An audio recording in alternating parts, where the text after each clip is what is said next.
Well मेरी आवाज clear आ रही है बेटा? यस, बताइए, मेरी आवाज क्लियर आ रही है?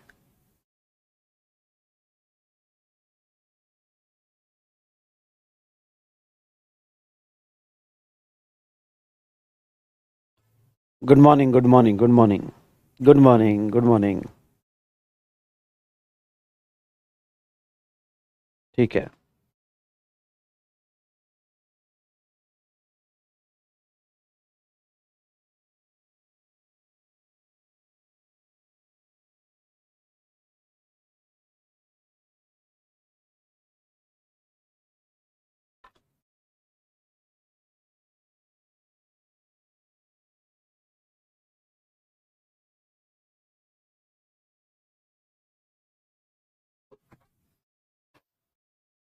ठीक है, चलो।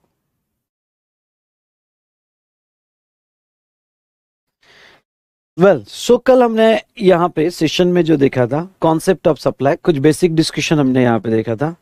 चलिए शुरू करें। लेट हो गया, और कभी ऐसा लेट हो जाए तो जस्ट 10 मिनट वेट करना। सुबह सुबह क्या हो जाता है, सारी चीजें कनेक्ट होने में कभी कभी दिक्कत हो जाती है। जैसा अभी ओके, यहाँ कैमरा ही कनेक्ट नहीं हो पा रहा था।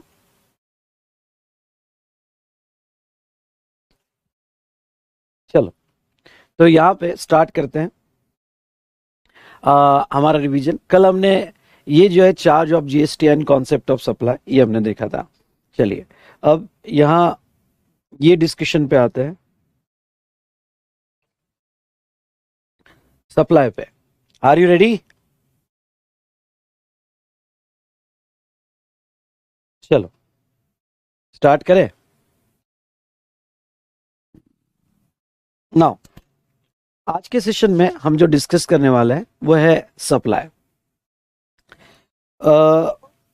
यस, सप्लाई में जहां तक देखा जाए तो सबसे पहले इंपॉर्टेंट डेफिनेशन है, और वो इंपॉर्टेंट डेफिनेशन है गुड्स या सर्विस की डेफिनेशन। गुड्स की डेफिनेशन और सर्विस की डेफिनेशन जो है क्या है? गुड्स यानी क्या? जीएसटी के कॉन्टेक्स्ट में अगर आप देखो तो गुड्स यानी any kind of movable property. Okay, जो भी कुछ मूवेबल है उसे गुड्स कहा जाएगा। Includes actionable claim, growing crops, grass और थिंग्स अटैच टू और forming a part of land. एक बात आप बिल्कुल ख्याल में रखिएगा कि गुड्स के डेफिनेशन में एक्शनेबल क्लेम भी इंक्लूड किया गया है। ओके, एक्शनेबल क्लेम भी इंक्लूड किया गया है। क्यों एक्शनेबल क्लेम इंक्लूड किया गया? क्योंकि लॉटरी बेटिंग गैम्बलिंग पे उनको जो है यहाँ पे जीएसटी लगाना है, इसलिए गुड्स के डेफिनेशन में एक्शनेबल क्लेम इंक्लूड किया है। बट एक्सक्लूड एक्सक्लूड जो ट्रांजेक्शन मनी के होंगे या सिक्योरिटीज के होंगे, वो ट्रांजेक्शन यहाँ पे एक्सक्लूड किए जाएंगे। नाउ सर्विसेज, सर्विस की डेफिनेशन बहुत वाइडर स्कोप में है। सर्विसेज का मतलब यहाँ उन्होंने दिया है एनीथिंग अदर देन गुड्स। सुनिए मेरी बात, एनीथिंग अदर देन गुड्स ये सर्विस के डेफिनेशन में आएगा। मतलब मूवेबल प्रॉपर्टी होगी गुड्स, और सर्विस मतलब anything other than goods. Includes, includes में ये बड़ा इंपॉर्टेंट पॉइंट है, और कौन सा? Separate consideration charge. देखिएगा, separate consideration charge for use of money और कन्वर्जन ऑफ मनी। अब ओके, इन दोनों का क्या कनेक्शन है थोड़ा ध्यान से देखिएगा। एक तरफ कहते हैं कि okay, goods as well as service दोनों भी एक्सक्लूड मनी एंड सिक्योरिटीज। मतलब क्या? मनी के ट्रांजैक्शन और सिक्योरिटीज के ट्रांजैक्शन गुड्स के इसमें नहीं आएंगे। चलो बात समझ में आई। मतलब पैसा देना, पैसा लेना, डिपॉजिट पैसा देना लेना, इन्वेस्ट करना वापस लेना, ये ट्रांजैक्शन मनी है। सिक्योरिटीज के ट्रांजैक्शन मतलब शेयर्स बेचना, शेयर्स लेना। ओके, सिक्योरिटीज में बॉन्ड, डिबेंचर, शेयर्स वगैरह सारे ओके ट्रांजैक्शंस।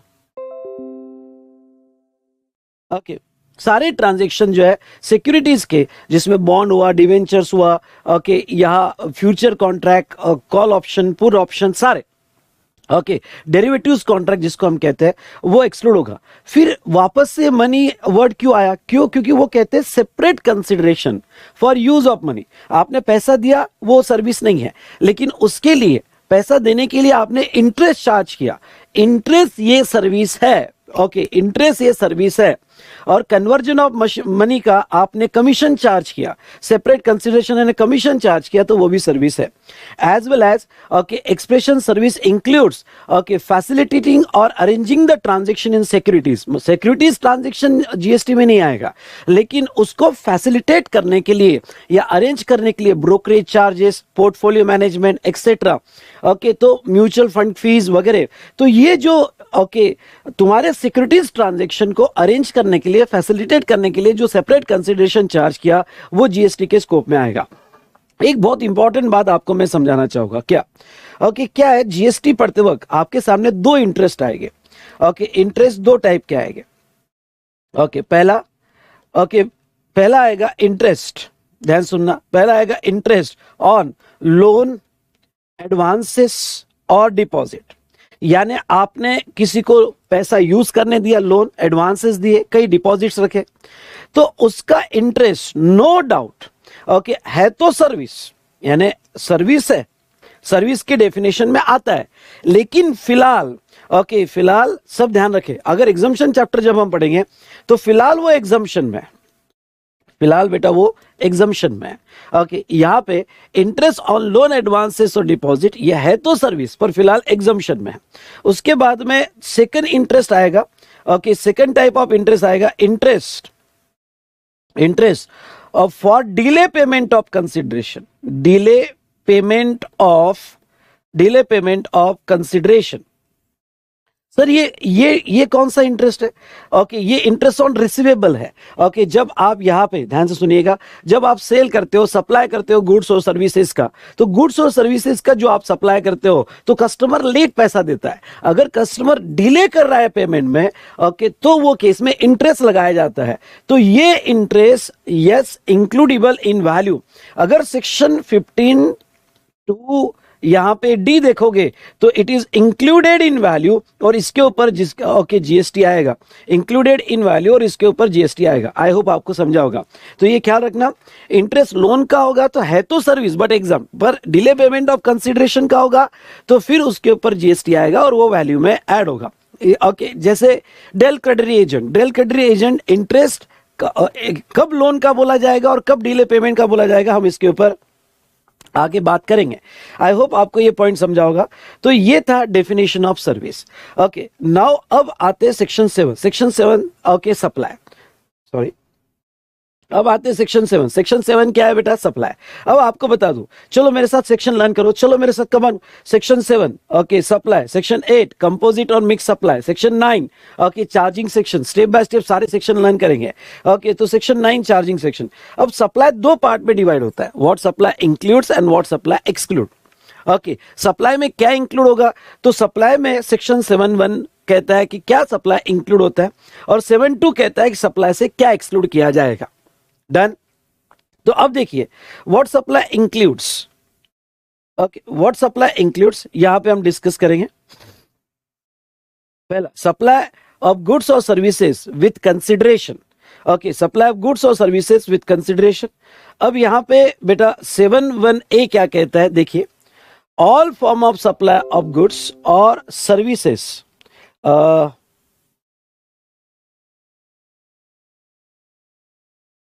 यस बेटा कुछ टेक्निकल प्रॉब्लम आ रहा है इंटरनेट में, अगर इन बिटवीन हमारा क्लास रुक जाए तो डोंट वरी। ओके, मैं ये सप्लाई का डिस्कशन अपलोड कर दूंगा। ओके, ये सप्लाई का डिस्कशन अपलोड कर दूंगा जो भी बचे।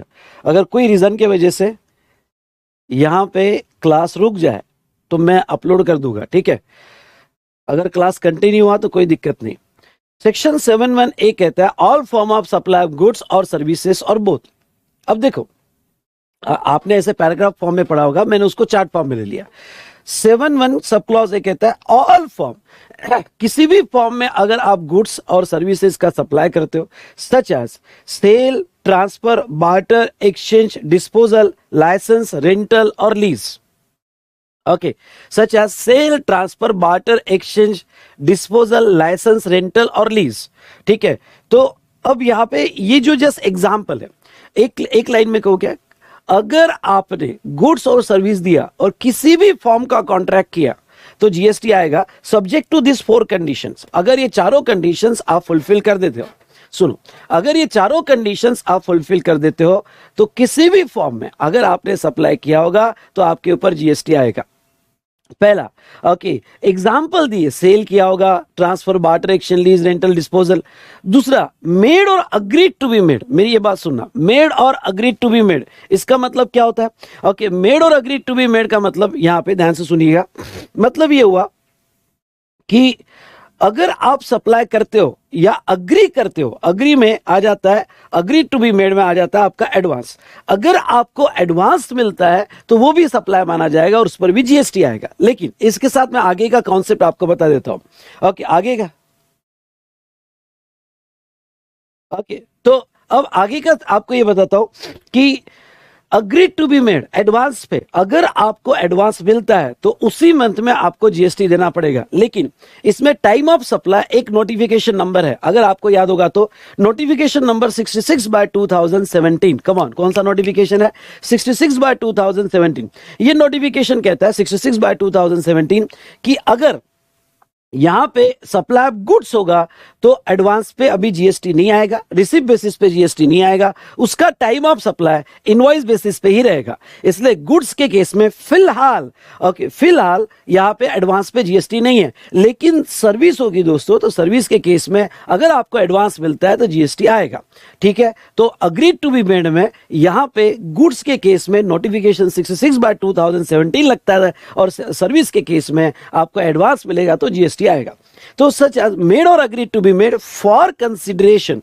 हाँ, प्राइमरी कॉन्सेप्ट क्या है बेटा कि जीएसटी तभी आता है अगर आपके ट्रांजैक्शन में कंसिडरेशन है। मतलब आपने कोई गुड्स दिया होगा या आपने कोई सर्विस दिया होगा, सुनना मेरी बात, आपने कोई गुड्स दिया होगा या आपने कोई सर्विस दिया होगा और उसमें कंसिडरेशन इन्वॉल्व है, मतलब सामने वाला आपको कोई कंसिडरेशन दे रहा होगा तो जीएसटी आएगा। इसका मतलब क्या, अगर फ्री एक्टिविटी होगी तो जीएसटी नहीं आता है। एक बार फिर से बोलो मेरे साथ, ओके, फ्री एक्टिविटी होगी तो जीएसटी नहीं आता है, सब्जेक्ट टू सेक्शन 71C जो हम आगे देखेंगे, विदाउट कंसिडरेशन। ठीक है, तो यहां पे कंसिडरेशन यानी क्या, ये बहुत इंपॉर्टेंट पार्ट हो जाता है। अगर आप सेक्शन 231 में कंसिडरेशन की डेफिनेशन देखते हो तो वो 2 क्लॉजेस में डिवाइड होती है, क्लॉज ए और क्लॉज बी। अब गवर्नमेंट क्या कहता है, आपने जो सप्लाई किया for your supply of goods, यानी in respect of, in response to और for inducement of supply of your goods, आपको जो है पैसा जो है किस में मिला, तो आपको जो पैसा मिला होगा और वो पैसा अगर मनी में मिलता है, वो पैसा मनी में मिलता है या अदरवाइज, अदरवाइज मतलब काइंड में मिलता है, तो आपने जो गुड सप्लाई किया, सर्विस सप्लाई किया, in respect of that supply, in response to that supply, for inducement of that supply, you got some money or some otherwise in kind, तो वो जो है कंसिडरेशन माना जाएगा। सुनो ध्यान से, ओके, वो कंसिडरेशन माना जाएगा।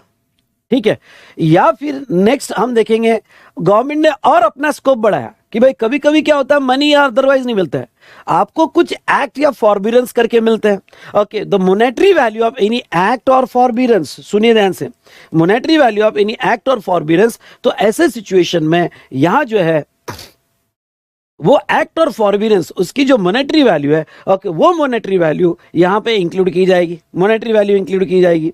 नाउ अब ये एक्ट और फॉरबिडेंस यानी क्या, मतलब आपने जो गुड्स दिया in respect of, in response to और for inducement of that supply of goods, आपको एक्ट मिला, फॉरबिडेंस मिला। फॉरबिडेंस का एग्जांपल लेता हूं। ओके, क्या हुआ, ओके, ये एग्जांपल मैं रेगुलर क्लास में भी देता हूं और वापस से लिंक करके देता हूं। नाउ यहां पे my wife is interior decorator. Okay, जब फर्स्ट टाइम उसने यहां पे प्रैक्टिस चालू किया तो प्रैक्टिस चालू करने के बाद मेरे एक फ्रेंड का जो है इंटीरियर डेकोरेशन का कॉन्ट्रैक्ट मिला, तो मेरे फ्रेंड का मिला और उसने कहा कि यार 3 महीने में यहां पे ये आपको कंप्लीट इंटीरियर डेकोरेशन करना है।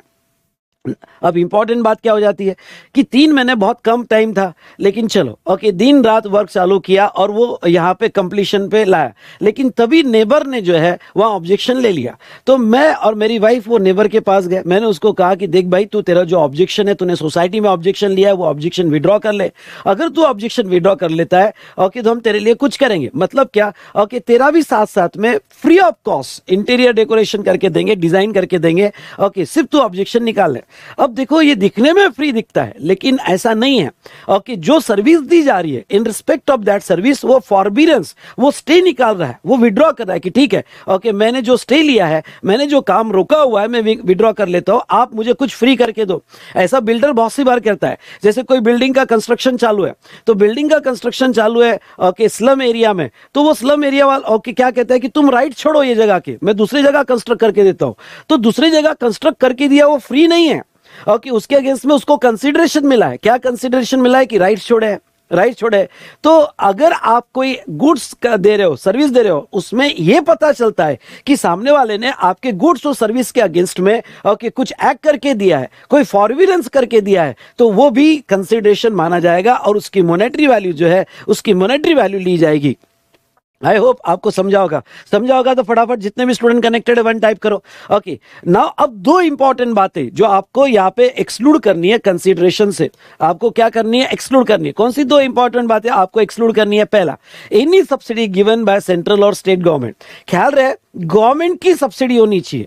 ओके, यानी जैसे मेरी फर्टिलाइजर की शॉप है और फर्टिलाइजर की शॉप में मैं फार्मर को फर्टिलाइजर बेचता हूं, तो फार्मर को जो मैं फर्टिलाइजर बेच रहा हूं 100 रुपए उसकी एमआरपी है, 100 रुपीज उसकी एमआरपी है, तो 100 में से ओके 30% गवर्नमेंट की सब्सिडी है। मतलब जब मैं कोई ओके यहाँ पे फर्टिलाइजर बेच रहा हूँ 100 रुपए का, तो 30 रुपए मुझे गवर्नमेंट से आते हैं और 70 रुपीज मुझे फार्मर से आते हैं। तो जब कोई फार्मर आया तो मैंने फार्मर का बिल बनाया यहाँ पे ओके क्या फार्मर का बिल बनाया 70 रुपीज, जीएसटी कितने पे आएगा? क्योंकि मुझे आएंगे तो 100 रुपीज, 100 कैसे आएंगे मेरे पास? ओके, तो 100 जो मेरे पास आएंगे ओके फार्मर से 70 और 30 रुपीज गवर्नमेंट से आएंगे। तो क्या गवर्नमेंट की सब्सिडी, सुनना ध्यान से, गवर्नमेंट की सब्सिडी आपके कंसीडरेशन मानी जाएगी? तो ये कहते हैं नो। और वैसे भी सेक्शन 15(2)(e) में सब्सिडीज मिलती है, तो सब्सिडीज यहां पे लिंक टू द प्राइस होगा अदर देन गवर्नमेंट, तो ही ऐड होता है। गवर्नमेंट की सब्सिडी ऐड नहीं होती है, यहां क्लियर बोल दिया है। मतलब जीएसटी यहां पे 100 रुपीज पे नहीं आएगा,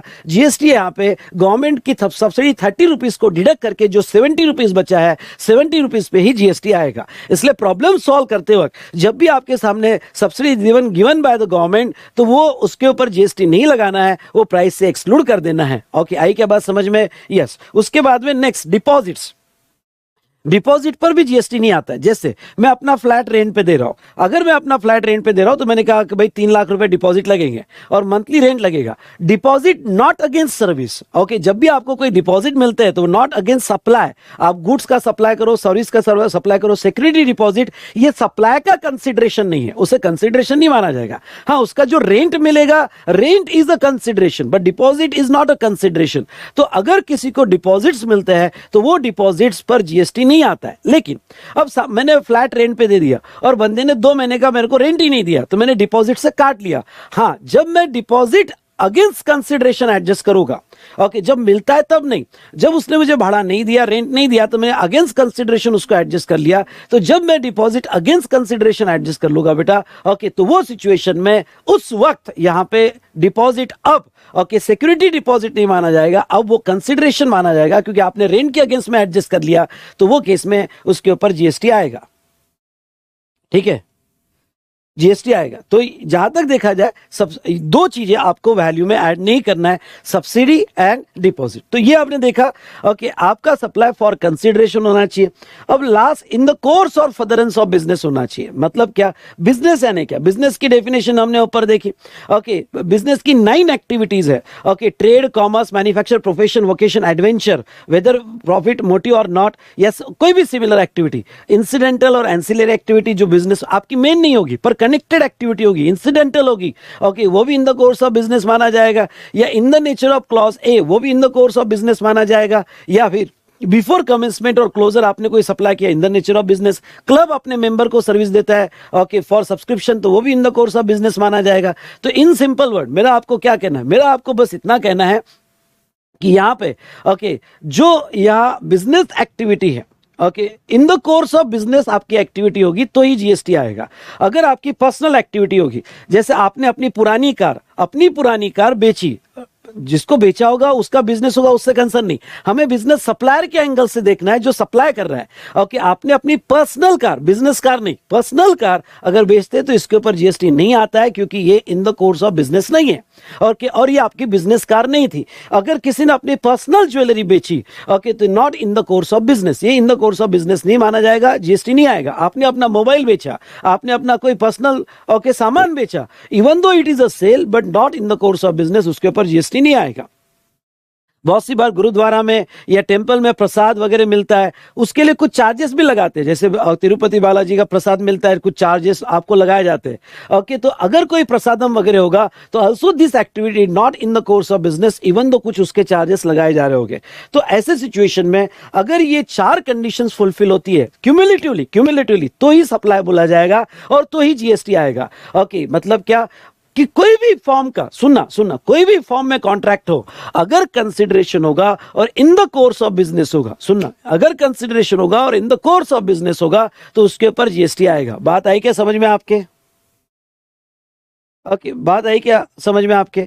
तो ये जो है मेन प्रिंसिपल है सप्लाई का। बाकी तो क्या है, समझ, आपको सच बताओ क्या, ये मेन वड़ा पाव है। ओके, जब भी दिमाग में सप्लाई जीएसटी आएगा कि नहीं आएगा तो ये 71A दिमाग में आना चाहिए।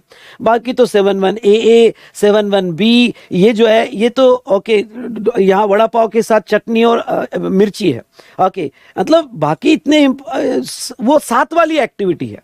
ओके, पर main principle, main fundamental principle यही है। ओके, कब सप्लाई बोला जाएगा। चलिए, ये तो था 71A। उसके बाद में 71AA। ओके, 71AA क्या कहता है? अब देखो 71AA ये कहता है कि activity or transaction by any person other than individual, ध्यान से सुनना, by any person other than individual, okay, to its member or constituents. क्या हुआ था? ओके, इसके ऊपर कंफ्यूजन क्रिएट हो गया था कि अगर club, okay, club, association, society, cooperative society, trust अपने मेंबर को ओके यहाँ पे जब सर्विस देती है तो क्या वो सप्लाई माना जाएगा? क्यों? क्योंकि पुराने सुप्रीम कोर्ट के डिसीजन कुछ ऐसे थे कि भाई ओके क्लब और उसके मेंबर जो है वो म्यूचुअली इंक्लूसिव है, एक्सक्लूसिव नहीं है, अलग अलग नहीं है। जब दो अलग पर्सन नहीं है तो ऐसे केस में तो वो सप्लाई कैसे बोलेंगे? वो अदर एक्ट में कुछ सुप्रीम कोर्ट के डिसीजन थे, तो इसका इंपैक्ट जीएसटी पे आ रहा था, कुछ रिट पिटीशन फाइल हो रहे थे। तो ऐसे केस में ये सेक्शन 71 क्लॉज AA ओके ये डाल के गवर्नमेंट ने क्लियर कर दिया। क्या क्लियर कर दिया? कि अगर कोई भी पर्सन होगा अदर देन इंडिविजुअल, अब any person other than individual मतलब club, society, cooperative society, trust, company, कोई भी होगा, HUF वगैरह कोई भी होगा, और वो अपने मेंबर को या अपने कॉन्स्टिट्यूएंट्स को ओके सप्लाई करता है, कोई ट्रांजैक्शन करता है फॉर कैश, डेफर्ड पेमेंट और अदर वैल्यूएबल कंसिडरेशन, जिसमें कंसिडरेशन इन्वॉल्व है, कंसिडरेशन कैश में है, डेफर्ड है, इंस्टॉलमेंट में है, या कोई भी वैल्यूएबल कंसिडरेशन है, और अपने ही मेंबर को, यानी क्लब अपने मेंबर को कोई सर्विस दे रहा है, गुड्स दे रहा है, या सोसाइटी अपने मेंबर को कोई गुड्स और सर्विस दे रहा है, तो वो सप्लाई माना जाएगा। And they are treated as separate person. Okay, they are treated as separate person, यानी यहां पे ओके हमारे जीएसटी लॉ ने क्लियर कर दिया, सुप्रीम कोर्ट के कोई भी डिसीजन हो गए, इग्नोर इट। हम कह रहे हैं कि ये दो लोग अलग अलग है, मेंबर और वो पर्सन ओके अलग अलग है, और इसमें अगर ट्रांजैक्शंस होते हैं गुड्स और सर्विसेज के जिसमें कंसिडरेशन इन्वॉल्व है ओके तो जीएसटी आएगा। लेकिन फ्री ट्रांजैक्शन पे जीएसटी नहीं आएगा। जैसे क्लब अपने मेंबर को कोई फ्री एक्टिविटी, क्लब ओके या कम्युनिटी हॉल दे रही है, ग्राउंड दे रही है, या व्हाटएवर, कोई फ्री एक्टिविटी अपने मेंबर को दे रही है तो जीएसटी नहीं। जीएसटी कब आएगा, सप्लाई कब बोला जाएगा? जब वो कैश, डिफर्ड पेमेंट और अदर वैल्यूएबल कंसिडरेशन पे होगा। आई क्या बात समझ में आपको? यस और नो? चलो, ये तो हुआ रिगार्डिंग टू हमारा यहां पे सप्लाई।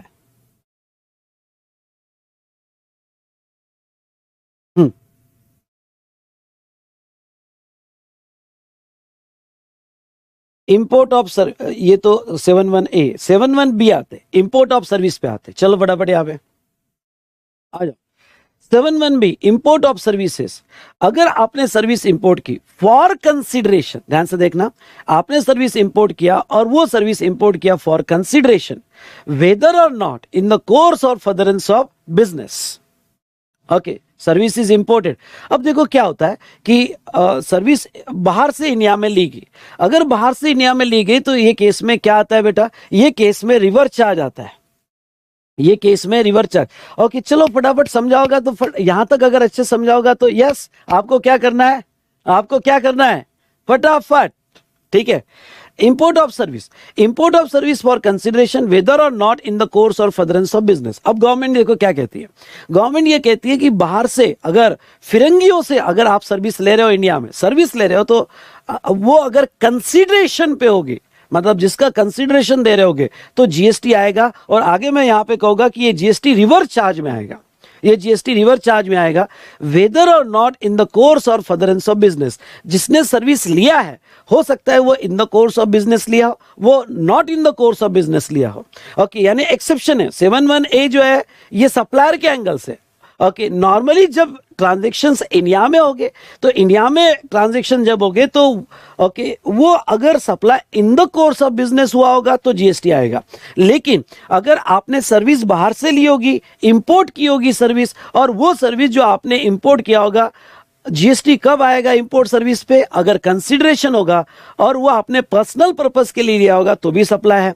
ओके और बिजनेस पर्पस के लिए लिया होगा तो भी सप्लाई है। क्यों? क्योंकि गवर्नमेंट का बहुत क्लियर फंडा है। ओके जो सर्विस लेने वाला है वो कोई भी पर्पस जो, लेकिन जो दे रहा है वो तो यहाँ पे बिजनेस कर रहा है ना भाई, वो तो धंधा कर रहा है। ओके वो तो आपसे कमा रहा है। ओके बाहर वाला जो बैठा हुआ है और आप नेटफ्लिक्स देख रहे हो, ओके ठीक है आप अपने पर्सनल पर्पस के लिए ले रहे होगे, लेकिन सामने और बाहर वाला तो बिजनेस कर रहा है। क्यों छोड़े इसका रेवेन्यू, फिरंगी कमा के जा रहे हैं। तुम तुम्हारे पर्सनल पर्पस के लिए यूज करो या बिजनेस पर्पस के लिए यूज करो, हमें क्या लेना देना। ओके इसलिए बाहर वालों से अगर आपने सर्विस ली, आपने अपने पर्सनल पर्पस के लिए ली तो भी जीएसटी आएगा, और आपने बिजनेस पर्पस के लिए लिया तो भी जीएसटी आएगा, उससे सप्लाई बोला जाएगा। लेकिन आपके नॉलेज के लिए मैं बता देता हूं, ओके हम बात इंपोर्ट ऑफ सर्विस की कर रहे हैं। सर अगर इंपोर्ट ऑफ गुड्स होगा तो govern by customs act, okay जहां पे एडिशनल कस्टम ड्यूटी लगती है, क्योंकि okay importation and exportation of goods ये जो है स्कोप कस्टम्स एक्ट के थ्रू आता है। इसलिए यहाँ इंपोर्ट गुड्स के बारे में वो बात नहीं करते, क्योंकि import of goods totally govern by customs act. हम किसकी बात कर रहे हैं, हम यहाँ पे इंपोर्ट ऑफ सर्विस की बात कर रहे हैं, और import of service interstate supply माना जाता है। और अगर ये इंटरस्टेट सप्लाई माना जाता है तो इसके ऊपर क्या लगता है बेटा, इसके ऊपर आईजीएसटी लगता है। वैल्यूएशन एज पर सेक्शन 15 होगा, लेकिन लगे क्या, कौन सा, आईजीएसटी एक्ट लगेगा। ओके ये इंटरस्टेट सप्लाई माना जाता है। और recipient is liable to pay tax. Okay recipient is liable to pay tax. अब आपका सवाल आएगा सर इंपोर्ट ऑफ सर्विस तो ठीक है, लेकिन सर एक्सपोर्ट ऑफ सर्विस होगी तो, एक्सपोर्ट ऑफ सर्विस होगी तो वो तो 71A में आ जाता है कि भाई यू हैव सप्लाइड। अगर आप सप्लाई कर रहे हो, वो इंडिया में कर रहे हो या इंडिया के बाहर कर रहे हो, अगर आपने सप्लाई किया तो एक्सपोर्ट ऑफ सर्विस 71A में आ जाता है, वो सप्लाई है। ओके लेकिन एक्सपोर्ट ऑफ सर्विस को जीरो रेट का बेनिफिट मिलता है। आई रिपीट द वर्ड, क्या, जीरो रेट का बेनिफिट मिलता है, एक्सपोर्ट इंसेंटिव मिलते हैं उसके ऊपर। Okay subject to certain condition. तो एक्सपोर्ट ऑफ सर्विस तो सप्लाई है और उसे इंटरस्टेट सप्लाई बोलते हैं, वो तो 71A में आता है। 71B में हम स्पेशली किसके बारे में बात कर रहे हैं, इंपोर्ट ऑफ सर्विस के बारे में बात कर रहे हैं। ओके तो जिसके वो इंटरस्टेट में कहा जाएगा और रिसिपिएंट लायबल रहेगा। लेकिन आपको और एक एग्जम्पशन, ओके आपको बता दूं, अगर इंपोर्ट ऑफ सर्विस, आगे एग्जम्पशन चैप्टर में, अगर इंपोर्ट ऑफ सर्विस ओके कोई इंडिया में अभी लेगा, ओके अगर ले रहा है सर्विस इंपोर्ट कर रहा है और अदर देन बिजनेस के लिए ले रहा है, फिर वो इंडिविजुअल हो, गवर्नमेंट हो या ट्रस्ट हो, तो वो केस में अभी फिलहाल एग्जम्पशन है। मतलब क्या, थोड़ा कंफ्यूजन हो सकता है। देखो पहली बात तो समझ लो, एग्जम्पशन वही दिया जाता है जहां लेवी है। ओके भाई लेवी होगी तो एग्जम्पशन देंगे ना। ओके इसका मतलब लायबिलिटी क्रिएट हुई है पर फिलहाल एग्जम्पशन में है। मतलब मेरा ये क्या कहना है, मेरा ये कहना है कि अगर आप सर्विस इंपोर्ट करते हो और पर्सनल पर्पस के लिए भी इंपोर्ट करते हो तो it's a supply, it's a supply, levy है। बट फिलहाल गवर्नमेंट ने ये एग्जम्पशन दिया है कि किसी भी इंडिविजुअल ने या गवर्नमेंट ने या चैरिटेबल ट्रस्ट ने अगर सर्विस इंपोर्ट की अदर देन बिजनेस के लिए, तो फिलहाल हम जीएसटी नहीं लगाएंगे, एग्जम्पशन है। पर एक ख्याल रखना, ओके एग्जम्पशन उसको ही दिया जाता है जिसके ऊपर लेवी है। ये पॉइंट समझा क्या आपको? चलिए ये तो हमारा कॉन्सेप्ट हुआ यहां पे इंपोर्ट ऑफ सर्विसेज, क्लियर। उसके बाद में आते हैं शेड्यूल 1, उसके बाद में आते हैं शेड्यूल 1, सप्लाई ऑफ गुड्स और सर्विसेज विदाउट कंसिडरेशन, जिसे हम कहते हैं डीम सप्लाई, जिसे हम कहते हैं डीम सप्लाई। ठीक है, सप्लाई ऑफ गुड्स और services without consideration, deem supply. Okay अब ये देखो क्या है, permanent transfer or disposal of business asset. Okay अब क्या हुआ, जहां तक है 71A में कंसिडरेशन होना चाहिए, कंसिडरेशन होना चाहिए, हमने देख लिया। Okay 71A, 71AA, 71B, okay consideration आपका इन्वॉल्व होना चाहिए। लेकिन अब सेकंड यहां पे है कि कुछ एक्टिविटी, ध्यान से सुनना, कुछ एक्टिविटीज जिसमें कंसिडरेशन नहीं भी होगा तो भी सप्लाई माना जाएगा। ओके कुछ एक्टिविटीज जिसमें कंसिडरेशन नहीं भी होगा तो भी सप्लाई माना जाएगा। फ्री एक्टिविटी पे जीएसटी, पर मैं आपको बता दूं ये ओनली टोटल 4 एक्टिविटीज ही है, ये 4 ही एक्टिविटी है, 1, 2, 3 एंड 4, ये 4 एक्टिविटीज पे ओके यहां पे फ्री होगी तो भी जीएसटी लगेगा। देखते हैं पहला देखते हैं permanent transfer or disposal of business asset. Capital asset नहीं है बेटा, वर्ड है बिजनेस असेट। और permanent transfer or disposal of business asset, okay input tax credit has been availed on such asset, जिसका आईटीसी आपने लिया। ओके अब आप मैच्योर्ड स्टेज पे हो इसलिए मैं आपको बता सकता हूं। ओके देखो आईटीसी गवर्नमेंट क्यों देती है? गवर्नमेंट आईटीसी इसलिए देती है, आपके purchases of goods, capital goods, कोई भी गवर्नमेंट आईटीसी इसलिए देती है क्योंकि आपका कैस्केडिंग इफेक्ट नहीं होना चाहिए। आपने गुड्स बिजनेस में यूज कर रहे हो, बिजनेस से आप कमा के दोगे, जो आप आउटवर्ड सप्लाई करोगे उसके ऊपर जीएसटी लगेगा, तो आपके कैस्केडिंग इफेक्ट नहीं होने चाहिए, इसलिए गवर्नमेंट आपको आईटीसी देती है। और इस बेस पे देती है कि गुड्स आप बिजनेस में यूज करोगे। लेकिन अब समझ लो कोई आपने कैपिटल गुड्स खरीदा, कोई स्टॉक खरीदा, मतलब कोई गुड्स फॉर सेल खरीदा, बिजनेस असेट में दोनों भी आता है, आपकी करंट असेट स्टॉक भी आते हैं, आपका कैपिटल असेट जो मूवेबल है वो भी आता है। अब आपने कैपिटल गुड्स खरीदा, उसका आईटीसी लिया। ओके अगर आपने कैपिटल असेट लिया, ओके उसका आईटीसी ले लिया, या कोई गुड्स का आईटीसी आपने ले लिया और वो आपने किसी को फ्री बांट दिया, यहां गवर्नमेंट को प्रॉब्लम है। गवर्नमेंट कहती है कि हमने आपको आईटीसी इसलिए दिया था क्योंकि कैस्केडिंग इफेक्ट नहीं होने थे, आप बिजनेस में यूज कर रहे हैं, बिजनेस में यूज करके कमा के दोगे, और यार आप तो आईटीसी लेके आप फ्री बांट रहे हो। ओके आप आईटीसी लेके तो फ्री बांट रहे हो, मतलब विदाउट कंसिडरेशन अगर आपने अपनी असेट किसी को दी, विदाउट कंसिडरेशन असेट किसी को दी जिसका आईटीसी लिया हुआ है, तो फिर गवर्नमेंट कहती है कि वो सप्लाई माना जाएगा और उसके ऊपर जीएसटी आएगा। समझ लो आपने कोई फ्री सैंपल दे दिए, फ्री गिफ्ट दे दिया, ओके तो आईटीसी लिया हुआ है तो सप्लाई माना जाएगा। एग्जांपल ओके जैसे कंप्यूटर है, कैमरा है, मैंने इसके आईटीसी लिए हुए हैं और मैंने ये किसी को डोनेट कर दिए। सुनना मेरी बात, अगर मैंने ये किसी को डोनेट कर दिए, अगर मैंने ये किसी को डोनेट कर दिए तो ये सिचुएशन में ओके यहां पे हाँ किसी को अगर मैंने डोनेट कर दिए तो वो सिचुएशन में जहां तक देखा जाए वो सप्लाई माना जाएगा। ओके फ्री दे दिया अगर मैंने आईटीसी लिया होगा तो। ओके ध्यान रहे, अब आपका एक सवाल आ सकता है, सर आईटीसी नहीं लिया होगा तो? नहीं लिया और फ्री बांटा, गवर्नमेंट कहती है ओके दरिया में डाल, तूने आईटीसी नहीं लिया ना, तेरा गुड्स तू दरिया में डाल, हमें कोई लेना देना नहीं। आईटीसी लिया हो और फ्री बांटा हो तो ही जीएसटी आएगा। ये समझा क्या?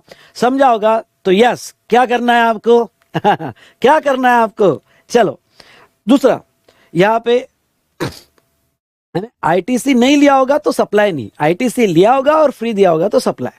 Now next, supply of goods और services or both between related person या deemed distinct person as specified in section 25।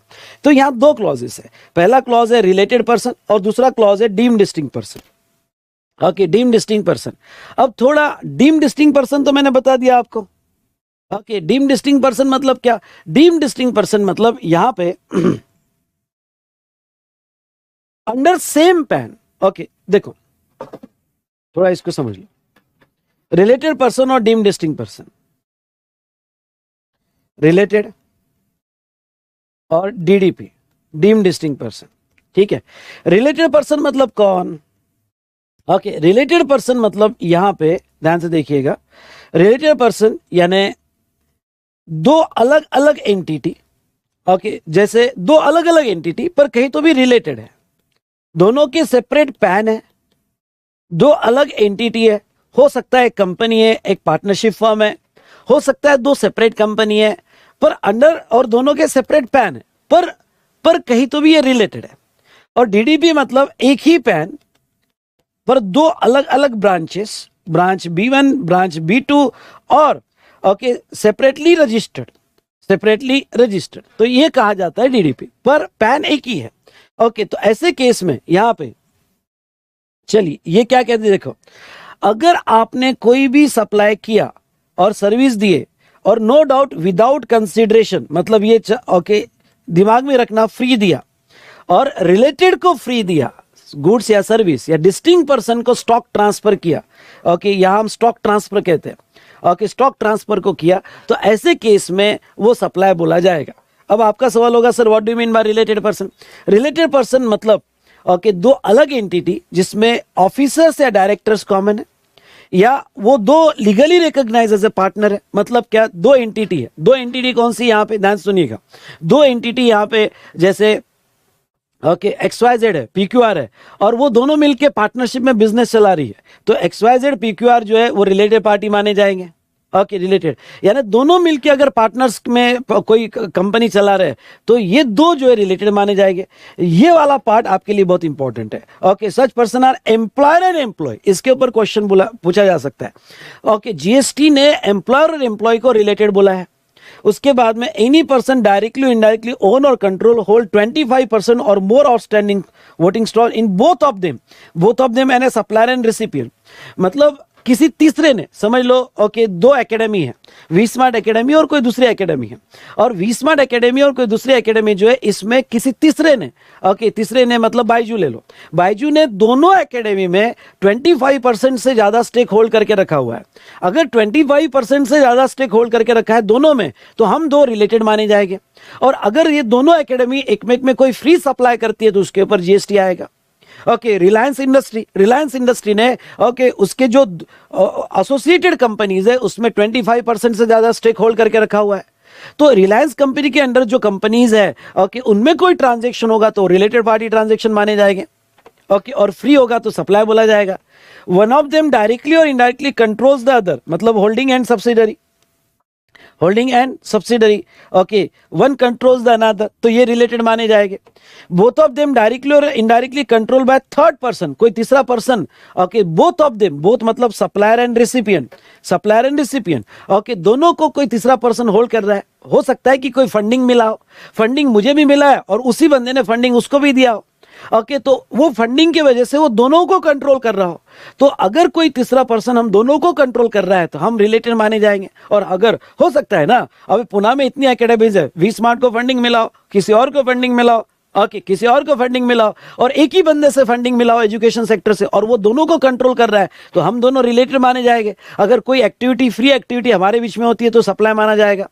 उसके बाद में टुगेदर दे डायरेक्टली और indirectly control the third person, या दोनों मिलके किसी तीसरे को कंट्रोल कर रहे हैं तो रिलेटेड माना जाएगा। लेकिन ये लास्ट वाला आपको सच में कहूं क्या, आपको ये दो चीजें बहुत याद रखनी है। ओके एक एम्प्लॉय जिसके ऊपर सवाल पूछा जा सकता है रिलेटेड में, और okay member of same family इसके ऊपर सवाल पूछा जा सकता है। ओके अगर सेम फैमिली मेंबर होगा तो रिलेटेड कहा जाएगा। फैमिली मीन्स व्हाट, ध्यान सुनना, फैमिली मीन्स व्हाट, स्पाउस या children of a person. Spouse always related माना जाएगा, चिल्ड्रेन ऑलवेज रिलेटेड माना जाएगा, और parent, grandparent, brother, sister of the person if they are only और mainly dependent on the said person. Okay spouse और children related माना जाएगा, लेकिन parent, grandparent, brother, sister ये रिलेटेड तभी माने जाएंगे जब वो डिपेंडेंट हो। सर इसका एक आधा एग्जांपल, स्पाउस मतलब मेरी wife. Okay my wife is interior decorator. Okay यहाँ पे एग्जाम्पल लेते हैं कि my wife is interior decorator. उसने मुझे कहा कि सर जो है यहाँ पे सर नहीं बोलेगी, काय का सर बोलेगी अभी, ओके वो बोलेगी विशु। ओके विशु मेरा इनकम टैक्स का रिटर्न फाइल कर दो। अब इसका तो कोई मैं फीस लेने वाला नहीं, जीएसटी रिटर्न फाइल कर दो, इसका कोई मैं फीस लेने वाला नहीं, और मैंने इनकम टैक्स का रिटर्न या जीएसटी रिटर्न मैंने फाइल कर दिया। सुनना मेरी बात, इनकम टैक्स का या जीएसटी रिटर्न मैंने फाइल कर दिया, ठीक है। टेक्निकली बोला जाए तो मैंने अपने रिलेटेड पर्सन को service the, free service the, in the course of business दिया। अगर मैं इन द कोर्स ऑफ बिजनेस ये फ्री सप्लाई कर रहा हूं, ओके नो डाउट ये जो आप सप्लाई कर रहे हो वो in the course of business होना चाहिए। इन आपको लिखना लिख दो, इन द कोर्स ऑफ बिजनेस होना चाहिए। ओके वैसे तो फिर तो गड़बड़ हो जाएगी, सारी सर्विसेज जो है अगर रिलेटेड की ले लिया जाए और वो in the course of business नहीं होगा तो ऐसे केस में जीएसटी आ जाएगा। ऐसा नहीं, जो आप दे रहे हो वो in the course of business होगा। Yes okay income tax return देना, ओके, या जीएसटी रिटर्न देना okay in the course of business है। टेक्निकली देखा जाए तो अगर ये सर्विस मैंने अपने वाइफ को दिया तो वो in the course of business माना जाएगा और मुझे उसके वो फ्री ट्रांजैक्शन पे जीएसटी देना पड़ेगा। वो बात अलग है कि मैं दूं नहीं दूं, डिपार्टमेंट को कैसे पता चलेगा, वो बात अलग है। लेकिन टेक्निकली अगर मैं ऑनेस्ट बंदा हूं तो ऑनेस्ट बंदा अगर होगा तो मुझे उसके जो जीएसटी रिटर्न या इनकम टैक्स रिटर्न मैंने भरे है उसके ऊपर जीएसटी देना पड़ेगा। आप समझ रहे हो मेरी बात? ओके, उसके बाद में parent, grandparents, brother, sister of a person if they are only और mainly dependent on the said person, on the said person. Okay, उसके बाद में यहां पे supply of goods. Okay, supply of goods by principal. चलो ये समझा के बेटा? हाँ, ये एक ख्याल में रखना, पेरेंट्स और ग्रैंड पेरेंट्स रिलेटेड तभी माने जाएंगे अगर वो डिपेंडेंट हो गए तो, या ब्रदर सिस्टर रिलेटेड तभी माने जाएंगे जब वो डिपेंडेंट हो गए तो। ये समझा क्या? ये समझ में आया? चलो, उसके बाद में supply of goods by principal to agent where agent undertake the supply of goods on the behalf of principal, या by agent to his principal where agent undertake to receive such goods on the behalf of principal. ठीक है, ये concept मैं थोड़ा आपको detail में पढ़ाता हूं, डिटेल में पढ़ाता हूं। मैं रेगुलर बैच में तो ये चीजें जो है ओके डिटेल में पढ़ाता ही था, लेकिन इस बार ओके लास्ट टाइम एग्जाम में एजेंट पे, स्पेशली डेल कैडरी एजेंट पे एक सवाल पूछा गया था। ओके, तो चलिए मैं थोड़ा मेरे एग्जिस्टिंग जो रेगुलर कोर्स है उसमें का डायग्राम यूज करता हूं और आपको ये समझाने की कोशिश करता हूं।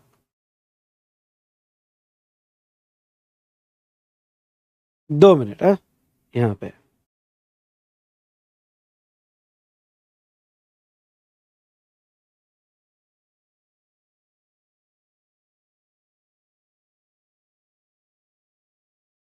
आज कंप्यूटर स्लो चल रहा है, इंटरनेट भी मैसेज बता रहा है। आई होप सारी चीजें सही चलना चाहिए।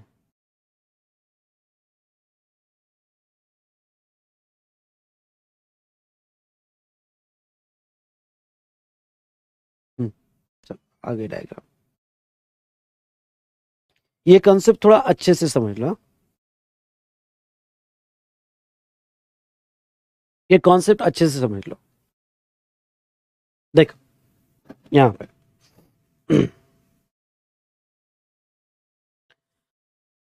सप्लायर है और उसका एजेंट है, और सप्लाई ऑफ गुड्स, ध्यान से सुनना, supply of goods by principal to agent. Agent क्या करता है? नॉर्मली आपने अकाउंटिंग में ऐसा पढ़ा होगा कि एजेंट जब आगे बेचता है तो on the behalf of principal बेचता है, क्योंकि वो एजेंट ही है तो वो तो प्रिंसिपल के बिहाफ पे बेचेगा। मतलब प्रोसेस एक्टिविटी क्या होती है? सप्लायर स्टॉक ट्रांसफर करता है, सुनिएगा यहाँ पे, सप्लायर स्टॉक ट्रांसफर करता है किसको? कंसाइनमेंट एजेंट को। कंसाइनमेंट एजेंट को स्टॉक ट्रांसफर करता है, और ये जो सप्लायर कंसाइनमेंट एजेंट को स्टॉक ट्रांसफर करता है ये फ्री होता है, विदाउट कंसिडरेशन होता है। और आगे जो है यहाँ पे एजेंट सामने कस्टमर को माल बेचता है। जनरली जब एजेंट आगे माल बेचता है तो इनवॉइस प्रिंसिपल के नाम का होता है। समझ लो यहाँ पे सप्लायर PQR है, तो ये जो इनवॉइस बनाता है, invoice in the name of principal, खुद का इनवॉइस नहीं बनाता है। ओके, समझ लो मोबाइल बेचा 50,000 का, जीएसटी उसके ऊपर 9,000। अगर इनवॉइस प्रिंसिपल का है तो ऐसे सिचुएशन में, ध्यान सुनना, अगर इनवॉइस प्रिंसिपल का है तो ऐसे सिचुएशन में इसका जीएसटी प्रिंसिपल देता है।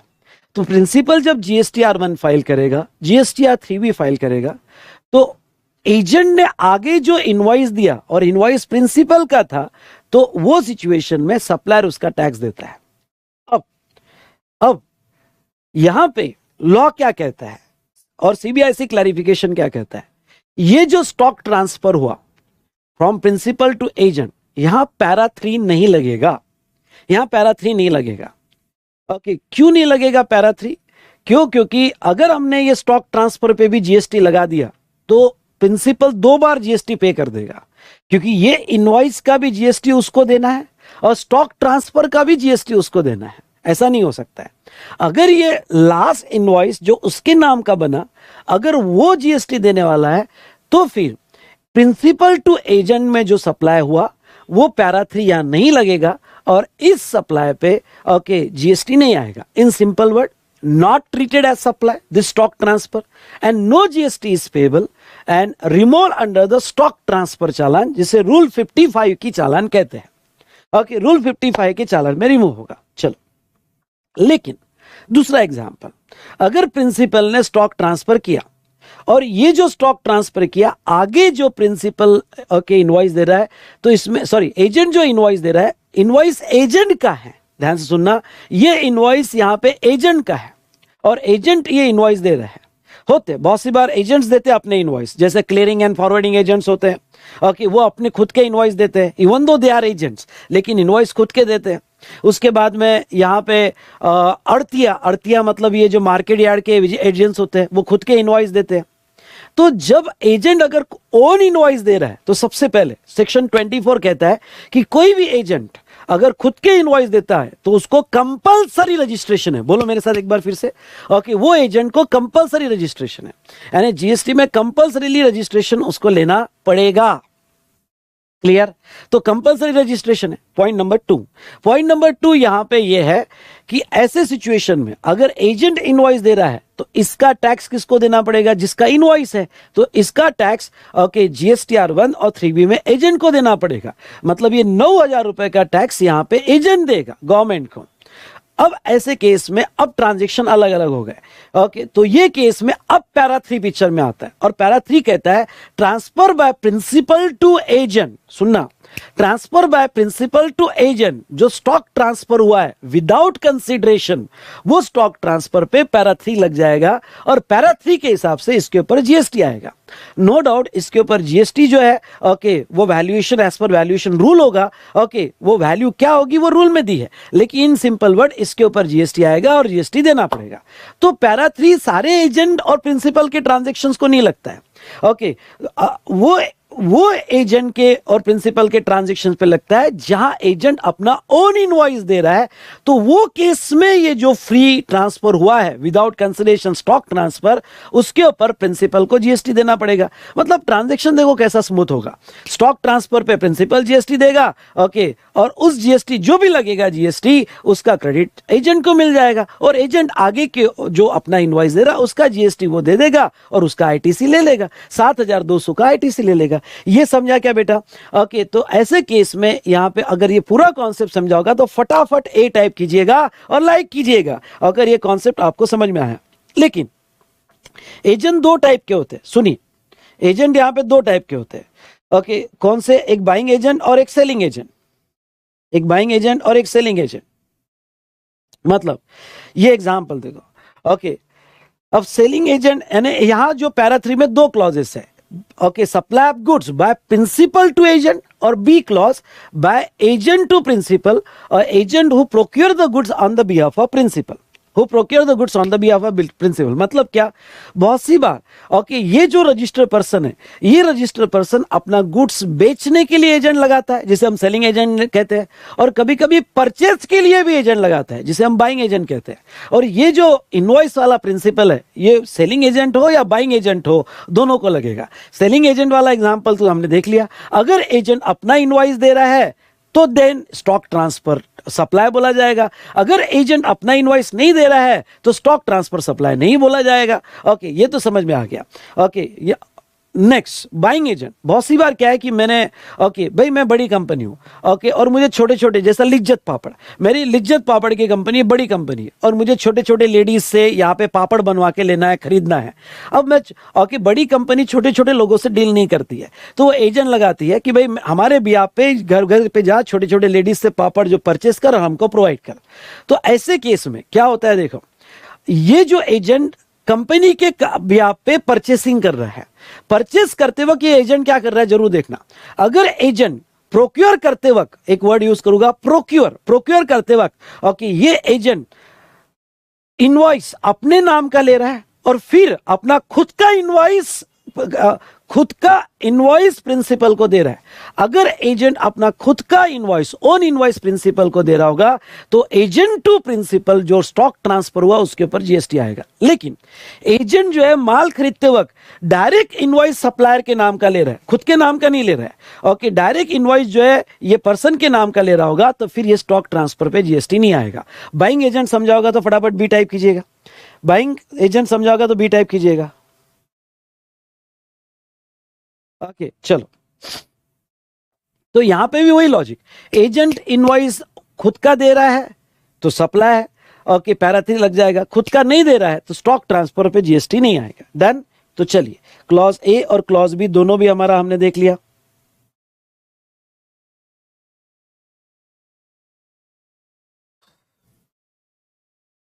डन बेटा, चलो इंपॉर्टेंट है, पैरा 3 तभी लगेगा जब वो अपना इनवॉइस इशू करेगा,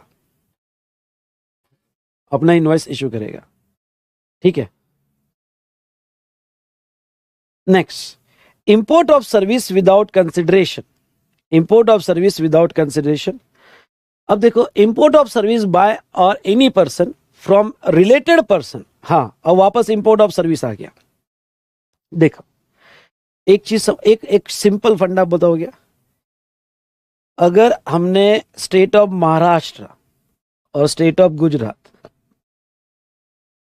अगर गुजरात की ब्रांच अपने ही डीडीपी से, अपने ही डीडीपी से इंडिया में लेती है, तो हमने इसको भी नहीं छोड़ा है, हमने पैरा 2 में, पैरा 2 में डीडीपी अगर होता है तो ये सप्लाई बोल दिया है, फ्री फ्री डीडीपी होता है, सप्लाई बोल दिया। जब हमने हमारे इंडिया की ब्रांच को नहीं छोड़ा, तो ऐसे केस में अगर बाहर हमारी ब्रांच है, मेरी ब्रांच है, और वहां से सर्विस इंडिया में आ रही है, या ओके सर्विस इंडिया में आ रही है, गुड्स होगा तो गवर्न बाय कस्टम्स एक्ट, जब हमने इंडिया वाले को नहीं छोड़ा तो बाहर वाले को क्या छोड़ेंगे, यानी वो हमारा डीडीपी है, हम मेरी ब्रांच है, एसबीआई की ब्रांच दुबई में, एसबीआई की ब्रांच इंडिया में, और वहां से सर्विस इंपोर्ट हो रही है, और ये जो सर्विस इंपोर्ट हो रही है ओके फ्री हो रही है क्योंकि ब्रांच है, और in the course of business आ रहा है, in the course of business आ रहा है, तो ऐसे सिचुएशन में हमने जब इंडिया वाले को नहीं छोड़ा तो बाहर वाले को क्या छोड़ेंगे।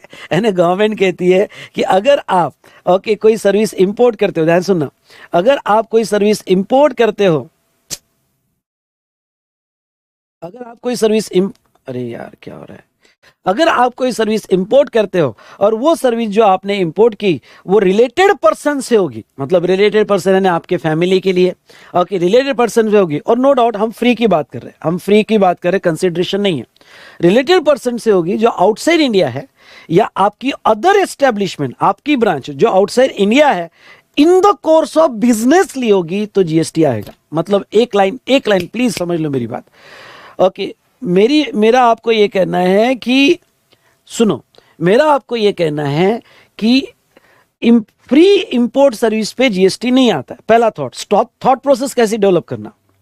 ओके 7(1) कहता है अगर आपने सर्विस फॉर कंसीडरेशन लिया होगा, किसी से भी लिया होगा पर कंसीडरेशन लिया होगा तो ही सप्लाई बोला जाएगा, मतलब आप कुछ उसको दे रहे होगे तो ही सप्लाई बोला जाएगा। लेकिन ओके सेकंड थॉट, मतलब यह है कि अगर कोई सर्विस आप फ्री लेते हो, यूट्यूब की सर्विस फ्री ले लिया, नेटफ्लिक्स की सर्विस फ्री ले लिया, वेबसाइट की सर्विस फ्री ले लिया, कोई भी सर्विस अगर आप फ्री लेते हो तो जीएसटी नहीं है, सप्लाई नहीं, जीएसटी नहीं, क्योंकि कंसिडरेशन नहीं है। बट ओके ध्यान सुनना, बट यहां पे मेरी बात सुनो, बट अगर फ्री सर्विस रिलेटेड से लिया होगा और अदर एस्टेब्लिशमेंट से लिया होगा, जो हमारी एस्टेब्लिशमेंट है, रिलेटेड मतलब फैमिली मेंबर से लिया होगा, एम्प्लॉय से लिया होगा, या कोई भी जो रिलेटेड की डेफिनेशन में आता है, या अदर एस्टेब्लिशमेंट से लिया होगा जो हमारी ब्रांच है, और वो बिजनेस के लिए लिया होगा, कम ऑन बिजनेस के लिए लिया होगा, तो फिर जीएसटी आएगा। ये ओके पैरा 4 समझा क्या? 4 समझाओगे तो फटाफट 4 टाइप करो, 4 समझाओगे तो फटाफट 4 टाइप करो। ओके तो ये चार्ट देखो यहां पे, 4 समझाओगे तो फटाफट 4 टाइप करो, बोलो।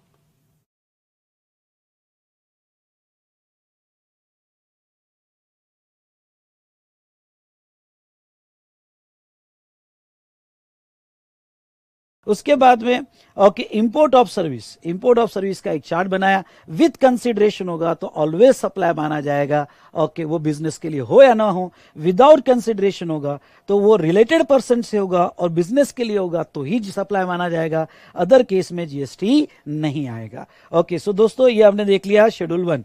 चलिए ओके स्पीड ओके, आपको अच्छे समझ में आ रहा है, आपका फीडबैक जल्दी जल्दी दीजिए। ओके मजा आ रहा है, ये सुपर फास्ट रिवीजन है, बोलो मजा आ रहा है कि नहीं आ रहा है, रिकलेक्ट हो रहा है कि नहीं हो रहा है।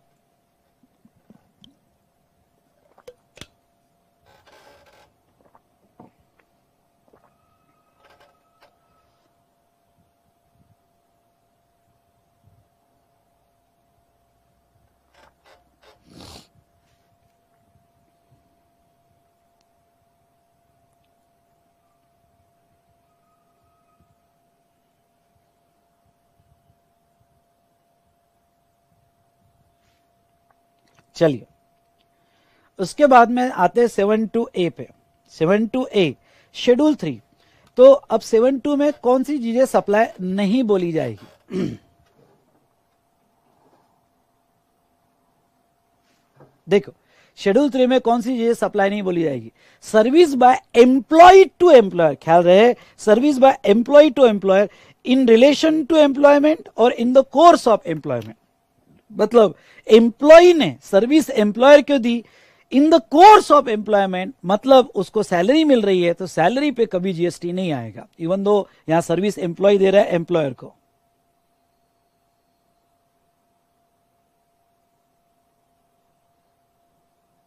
ओके तो यहां पे उस पे जीएसटी नहीं आएगा। ये इन रिलेशन टू एम्प्लॉयमेंट, मतलब आपके एम्प्लॉयमेंट से रिलेटेड कुछ पैसा मिला तो वो सप्लाई नहीं बोला जाएगा। इसमें 4 एग्जाम्पल मैंने दिया है।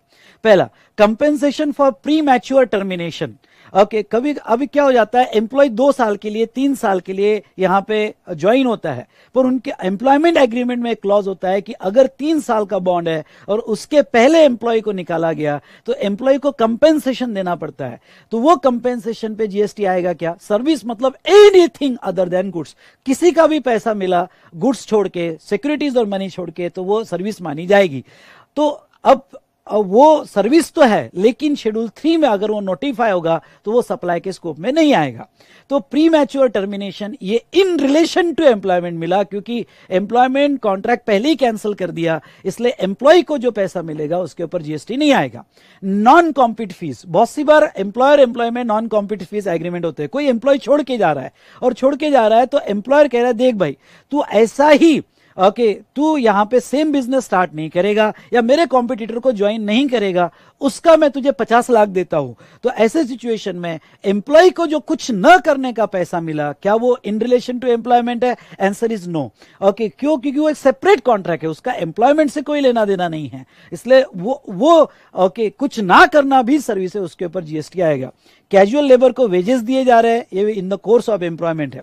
डायरेक्टर रेम्युनरेशन, जिसके ऊपर इस बार लास्ट टाइम एक क्लैरिफिकेशन भी आया था, डायरेक्टर्स रेम्युनरेशन, तो यहां उस पे ऊपर जीएसटी कब आएगा?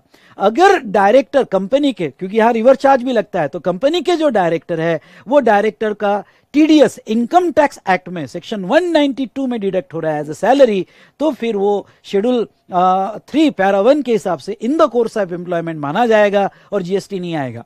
लेकिन अगर उसका टीडीएस यहां पे 192 में डिडक्ट नहीं हो रहा है, अदर सेक्शन में डिडक्ट हो रहा है, मे बी प्रोफेशनल फीस होगी, सिटिंग फीस होगी, वॉट एवर इट में भी, तो वो डायरेक्टर ने जो कंपनी को सर्विस दी वो सप्लाई माना जाएगा, उसके ऊपर जीएसटी आएगा और वहां रिवर्स चार्ज भी अप्लाई होगा। उसके बाद में सर्विस बाय एनी कोर्ट और tribunal establish under any law for timing in force. Okay court fees या ट्रिब्यूनल फीस पे जीएसटी नहीं आएगा। ओके लेकिन मैं आपको ये बता दूं, आर्बिट्रल ट्रिब्यूनल ये कोर्ट नहीं है, और आर्बिट्रल ट्रिब्यूनल अगर बिजनेस एंटिटी को सर्विस देता है तो रिवर्स चार्ज में जीएसटी आता है। उसके बाद में functions by MP MLA, okay panchayat member of, इनके फंक्शंस, गवर्नमेंट से जो पैसा मिलता है उस पर जीएसटी नहीं है। कॉन्स्टिट्यूशनल पोस्ट पे अगर कोई है और उसको ऑनररी अमाउंट मिलता है तो जीएसटी नहीं है। गवर्नमेंट बॉडी पे एज अ चेयरपर्सन मेंबर अगर कोई होगा तो उस पर भी जीएसटी नहीं है। उसके बाद में नेक्स्ट बेटा, यहां पे अगर मैं लूं तो service of funeral, burial, crematorium, mortuary, including transportation, यानी जब आप जा रहे हो तो जाते जाते जो फ्यूनरल, ब्यूरल, क्रिमिटोरियम सर्विसेज होगी इंक्लूडिंग ट्रांसपोर्टेशन, उसके ऊपर भी जीएसटी नहीं है। उसके बाद में very important, sale of land. Okay, अगर आप मियरली लैंड सेल करते हो और सब्जेक्ट टू क्लॉज बी और पैरा 5 सेल ऑफ बिल्डिंग, यानी रेडी बिल्डिंग सेल करते हो या लैंड सेल करते हो तो वो सप्लाई नहीं माना जाएगा। ओके, तो यहां जो एक्सेप्शन है only sale of land and building का है।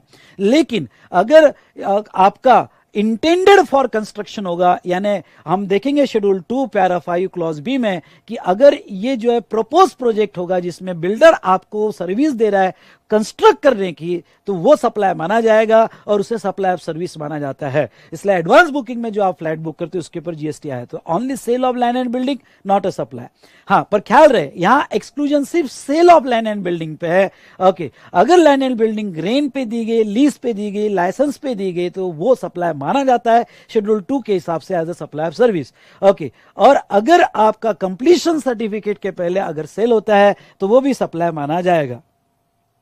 ओके, सप्लाई माना जाएगा। और उसके बाद में 6 जो है यहां पे, उसके बाद में 6 है एक्शनेबल क्लेम, ये सप्लाई नहीं माना जाएगा। लेकिन lottery betting gambling, come on, क्या कह रहा हूं मैं, लॉटरी बेटिंग गैम्बलिंग, ओके, ये सप्लाई एक्सेप्शन है, ये सप्लाई माना जाएगा और जीएसटी आएगा। अदर एक्शनेबल क्लेम एक्सक्लूड हो जाएगी। इसकी मेमोरी टेक्निक थी बेटा, ये जो 6 एंट्रीज है इसकी मेमोरी टेक्निक क्या थी, इसकी मेमोरी टेक्निक थी कि एम्प्लॉयर एम्प्लॉय का झगड़ा हुआ, एम्प्लॉयर एम्प्लॉय का झगड़ा हुआ, दोनों कोर्ट में गए, एमपी एमएलए की सिफारिश ली, कहा गया कि ये कॉन्स्टिट्यूशनल पोस्ट है, हम कुछ नहीं कर सकते। कोर्ट का रिजल्ट आने के पहले चल बसे फ्यूनरल, ब्यूरल, क्रिमेटोरियम, पता चला झगड़ा लैंड एंड बिल्डिंग का था जो लॉटरी बेटिंग गैम्बलिंग में जीती गई थी। ओके, तो ये जो 6 एंट्रीज है हमने यहां पे देखा। ठीक है, तो यहां पे बता दूं ये 6 एंट्रीज इंटर लेवल पे है। उसके बाद में आगे की जो एंट्रीज मैं बताऊंगा वो एंट्रीज ओनली फाइनल लेवल को अप्लीकेबल है। अब कौन सी एंट्रीज फाइनल लेवल को अप्लीकेबल है, तो ये बेटा इंटर लेवल के चार्ट में आपको नहीं मिलेगी। ठीक है, अरे sorry sorry sorry sorry sorry,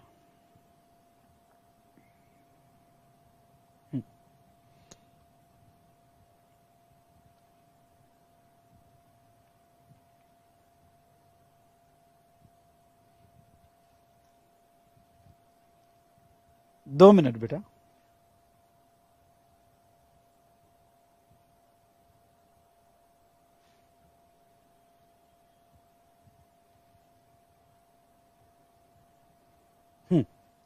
अब इंटर लेवल के स्टूडेंट 5 मिनट ध्यान नहीं देंगे, वो कौन सी 2 एंट्रीज है। 7, अगर supply non taxable territory to non taxable territory होता है, मतलब क्या, इंडिया का बंदा है लेकिन वो यूएस से जापान में गुड्स बेचता है या सर्विस बेचता है, इवन दो ट्रांजैक्शन इंडिया में हुआ हो, लेकिन अगर आपका supply non taxable territory to non taxable territory हुआ और गुड्स का होगा तो उसके ऊपर जीएसटी नहीं आएगा। ठीक है, बाहर के बाहर गुड्स का सप्लाई हुआ इवन दो इंडिया से हुआ।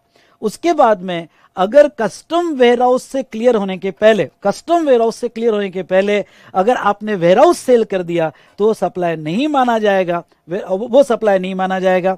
या फिर ओके, पोर्ट से रिमूव होने के पहले यानी हाई सी सेल हो गया, हाई सी सेल हो गया यानी इंडिया में क्लियर होने के पहले इंडिया में सेल हुआ तो वो सप्लाई नहीं माना जाएगा। यानी बाहर के बाहर सप्लाई हुआ गुड्स का तो सप्लाई नहीं, वेयरहाउस से, कस्टम वेयरहाउस से क्लियर होने के पहले अगर सप्लाई होता है तो वो सप्लाई नहीं माना, सेल होता है सप्लाई नहीं माना जाएगा। या हाई सी सेल होता है ओके तो यहां पे सप्लाई नहीं माना जाएगा। ठीक है, चलो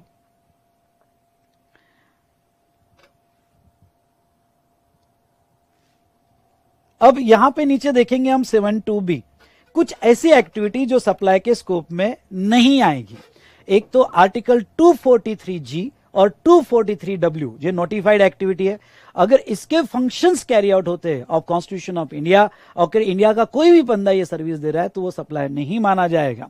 और उसके बाद में जो एग्जाम के लिए इंपॉर्टेंट है, अल्कोहलिक लीकर के लाइसेंस जो स्टेट गवर्नमेंट देता है और उसकी जो लाइसेंस फीस लगती है, आई रिपीट, अल्कोहलिक लीकर की जो लाइसेंस फीस लगती है, ओके, वो लाइसेंस फीस सर्विस नहीं मानी जाएगी, सप्लाई नहीं मानी जाएगी और उसके ऊपर जीएसटी नहीं आएगा। पर ख्याल रहे, अल्कोहलिक लीकर की ही लाइसेंस फीस छोड़ी गई है। अगर बाकी की लाइसेंस फीस जो स्टेट गवर्नमेंट की होगी, जैसे माइनिंग कॉन्ट्रैक्ट होगा या अदर नेचुरल रिसोर्सेज के कॉन्ट्रैक्ट हो गए, तो उसके ऊपर जीएसटी आ जाएगा। ओके, तो ये हमने यहां पे पहला टॉपिक खत्म किया, ठीक है। उसके बाद में नेक्स्ट आता हूं शेड्यूल 2 पे। तो भाई लोगों देखो, यहां पे सप्लाई हो गया, ओके, अगर आप देखोगे तो यहां पे सप्लाई हो गया, ठीक है। अब ये सप्लाई होने के बाद ये सप्लाई गुड्स का है या सर्विस का है, ये हम क्लासिफाई करेंगे और इसके लिए हेल्प करता है शेड्यूल 2।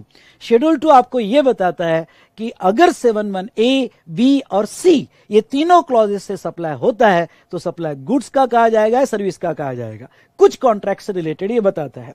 अब ये क्या कहता है, देखो यहां पे जब भी आप यहां पे गुड्स के, जब गुड्स दोगे किसी को और गुड्स देते वक्त टाइटल दे रहे हो, ध्यान सुनिएगा, गुड्स देते वक्त टाइटल दे रहे हो तो वो सप्लाई ऑफ गुड्स माना जाएगा, या फ्यूचर टाइटल दे रहे हो यानी हायर परचेस वगैरह तो वो सप्लाई ऑफ गुड्स माना जाएगा, हायर परचेस कॉन्ट्रैक्ट। उसके बाद में यहां पे जब आप किसी को गुड्स दे रहे हो पर गुड्स के राइट्स ही दे रहे हो, टाइटल नहीं दे रहे हो, ओनरशिप नहीं दे रहे हो, राइट्स दे रहे हो, तो सप्लाई ऑफ सर्विस माना जाएगा। या अनडिवाइडेड शेयर इन गुड्स दे रहे हो, मतलब क्या, ओके, कोई ऐसा गुड्स है जिसमें आपका 20%, 30% शेयर है, जिसने मेरा क्लास किया होगा, हॉस्टल वाला एग्जाम्पल, हॉस्टल में वो वाटर हीटर वाला एग्जाम्पल, तो उसके अनडिवाइडेड शेयर जो आप दे रहे हो तो वो जो शेयर आपने ट्रांसफर की वो सप्लाई ऑफ सर्विस कहे जाएंगे। चलो, ये पैरा 1 था। लैंड एंड बिल्डिंग से रिलेटेड अब देखो, अगर लैंड एंड बिल्डिंग का lease, tenancy, easement, licence, occupancy agreement हो गए तो ये सप्लाई ऑफ सर्विस है, या फिर लेटिंग ऑफ बिल्डिंग वगैरह, ओके, ये भी सप्लाई ऑफ सर्विस है। पर ख्याल रहे, okay, sale of land and building already हम देख चुके हैं, sale of land and building ये जो है ये सप्लाई नहीं माना जाता है, पर बाकी सारे कॉन्ट्रैक्ट लैंड एंड बिल्डिंग से रिलेटेड ये सप्लाई ऑफ सर्विस माने जाएंगे। उसके बाद में पैरा 3, पैरा 3 कहता है किसी और के गुड्स पे आपने कोई ट्रीटमेंट प्रोसेस किया, मतलब मेन गुड्स आपका नहीं है, मेन गुड्स किसी और का है, और उसके ऊपर आपने कोई ट्रीटमेंट या प्रोसेस किया तो of another's person goods, okay, कोई भी ट्रीटमेंट या प्रोसेस, तो वो सप्लाई ऑफ सर्विस मानी जाएगी। जैसे ओके, इसका काम है पॉलिशिंग वाला, जॉब वर्क, ये जॉब वर्क कर रहा है और पॉलिशिंग काम है, हमने उसको गुड्स दिया, उसने हमारे गुड्स पे कोई प्रोसेस करके दिया, इवन तो हमें वो गुड्स हैंड ओवर कर रहा है पर वो सप्लाई ऑफ सर्विस माना जाएगा। उसके बाद में para 4, para 4 transfer of business asset, okay, जब आपके बैलेंस शीट की असेट साइड की बिजनेस असेट है जो मूवेबल है, जब वो ट्रांसफर करते हो, अगर आपने बिजनेस असेट परमानेंट ट्रांसफर किया तो वो सप्लाई ऑफ गुड्स कहा जाएगा। और temporary transfer other than for business, आपने अगर टेम्पररी ट्रांसफर किया फॉर कंसिडरेशन तो वो सप्लाई ऑफ सर्विस कहा जाएगा। पर इसमें एक जो पैरा है वो बड़ा इंपॉर्टेंट है, ओके, और यहां आपका ध्यान चाहोगा, और वो क्या है इसमें, ओके, यहां पे पैरा 4 क्लॉज सी ये कहता है, ये पैरा 4 क्लॉज सी है, ओके, ये कहता है कि any person ceases to be a taxable person, ध्यान सुनिएगा, ceases to be a taxable person मतलब जिसका रजिस्ट्रेशन कैंसिल हो चुका है, अब वो टैक्सेबल पर्सन नहीं रहा, जिस दिन आपका रजिस्ट्रेशन कैंसिल हो जाएगा उस दिन जो भी आपकी बिजनेस असेट होगी ये डीम सप्लाई माना जाएगा। आई रिपीट, ये डीम सप्लाई माना जाएगा। इसलिए रजिस्ट्रेशन कैंसिल करना आसान नहीं है, क्योंकि आपने कैंसिल कर दिया कि जो भी आपकी असेट बची होगी, मूवेबल गुड्स बचा होगा बिजनेस में, स्टॉक में, असेट में, वो सारा जीएसटी आ जाएगा। ओके, लेकिन अगर ये आपने कैंसिल इसलिए किया क्योंकि कोई दूसरा पर्सन कंटिन्यू कर रहा है तो आपको आपके रजिस्ट्रेशन कैंसिल करने पड़ते हैं, या आपका कोई पर्सनल रिप्रेजेंटेटिव उसे कंटिन्यू कर रहा है और आप अपना रजिस्ट्रेशन कैंसिल कर रहे हो, you ceases to be taxable person, तो फिर यहां जीएसटी देने की जरूरत नहीं। मतलब आपका चलता फिरता बिजनेस कोई दूसरा कंटिन्यू करेगा तो वो जीएसटी देगा, इसलिए फिर आपको असेट पे जीएसटी देने की जरूरत नहीं है। लेकिन आपने परमानेंटली कैंसिल कर दिया, बिजनेस क्लोज कर दिया, तो आपको कैंसिलेशन के दिन स्टॉक कैलकुलेट करना पड़ता है, उसके ऊपर जीएसटी देना पड़ता है। चलिए, ये पैरा 4 था। पैरा 5 में बहुत सारे कॉन्ट्रैक्ट ऐसे दिए गए हैं जो सप्लाई ऑफ सर्विसेज माने जाएंगे। पहला, renting of immovable property. India में जहां पे भी इमूवेबल प्रॉपर्टी, फिर वो लैंड हो, बिल्डिंग हो, ब्रिज हो, टनल हो, ओके, वेयरहाउस हो, कोई भी इमूवेबल प्रॉपर्टी रेंट पे दिया तो सप्लाई ऑफ सर्विस माना जाएगा। दूसरा, construction intended for sale to buyer, intended for sale to buyer. Okay, यानी अगर कोई भी इंडिया का बिल्डर ओके कंस्ट्रक्शन करके दे रहा है रेसिडेंशियल कमर्शियल, फ्यूचर में इंटेंडेड फॉर सेल, जो आगे जाके वो बेचेगा, अभी एडवांस बुकिंग का अमाउंट लेगा, तो वो सप्लाई ऑफ सर्विस माना जाएगा। लेकिन दो केस में वो सप्लाई नहीं माना जाएगा। भाई कौन से दो केस में नहीं माना जाएगा? अगर कंसीडरेशन जो मिल रहा है वो आफ्टर कंप्लीशन सर्टिफिकेट और first occupation which is earlier, मतलब अगर बिल्डर को पैसा मिलता है बिल्डिंग कंप्लीट होने के बाद, कंप्लीशन सर्टिफिकेट मिलने के बाद या उस पे फर्स्ट ऑक्यूपेंसी होने के बाद, तो वो जो है वो सप्लाई नहीं माना जाएगा। और कंस्ट्रक्शन में यहां पे एडिशन, अल्ट्रेशन, रिप्लेसमेंट ये भी कवर होगा। एग्जाम्पल की तौर पे अगर मैं कोई फ्लैट बेच रहा हूं, कमर्शियल एरिया बेच रहा हूं, अगर कंप्लीशन के पहले मुझे कुछ पैसा मिल गया तो ये पूरा कॉन्ट्रैक्ट सप्लाई ऑफ सर्विस माना जाएगा। कंप्लीशन के पहले 1 रुपया भी मिल गया तो पूरा कॉन्ट्रैक्ट सप्लाई ऑफ सर्विस माना जाएगा। लेकिन अगर कंप्लीशन के बाद या first occupancy which is earlier, उसके बाद अगर पूरा पैसा मिलता है, एंटायर कंसिडरेशन आफ्टर कंप्लीशन मिलता है, तो completion certificate, I repeat completion certificate, तो वो सप्लाई नहीं बोला जाएगा। ठीक है। उसके बाद में next temporary transfer of intellectual property rights, जैसे यहां पे इंटेलेक्चुअल प्रॉपर्टी राइट्स में कॉपीराइट्स, ट्रेडमार्क, पेटेंट, अगर आप टेम्पररी दे रहे हो रॉयल्टी पे, तो जो आपको रॉयल्टी मिलेगी वो सप्लाई ऑफ सर्विस माना जाएगा। उसके बाद में development, designing, programming, customisation of information technology software, यानी अगर आप कोई सॉफ्टवेयर डेवलप कर रहे हो, डिजाइन कर रहे हो, प्रोग्राम कर रहे हो, या एग्जिस्टिंग सॉफ्टवेयर कस्टमाइजेशन सर्विस दे रहे हो, ओके, या और बहुत सारी सर्विसेज अगर आप दे रहे हो, ओके, यानी एक तो नया सॉफ्टवेयर बना के दे रहे हो या एग्जिस्टिंग रेडी सॉफ्टवेयर पे आप कस्टमाइजेशन, एडॉप्टेशन, फिजिबिलिटी स्टडी दे रहे हो या ट्रबल शूटिंग सर्विसेज दे रहे हो, तो वो सप्लाई ऑफ सर्विस माना जाएगा। तो इसमें 3 बातें आपको एग्जाम के हिसाब से याद रखना है। कौन सी? कस्टमाइज सॉफ्टवेयर होगा, मतलब आपके हिसाब से बनाया गया होगा, तो वो सर्विस सप्लाई ऑफ सर्विस कहा गया जाएगा। अगर प्री पैक सॉफ्टवेयर है, आपके हिसाब से नहीं बनाया गया, जैसे क्विक हिल आपके हिसाब से नहीं बनाया गया, रेडी सॉफ्टवेयर बना लिया फिर बेचा गया, अकाउंटिंग सॉफ्टवेयर रेडी सॉफ्टवेयर फिर बेचा गया, तो वो केस में अगर ready software, Microsoft Office ready software बेचा तो सप्लाई ऑफ गुड्स कहा जाएगा।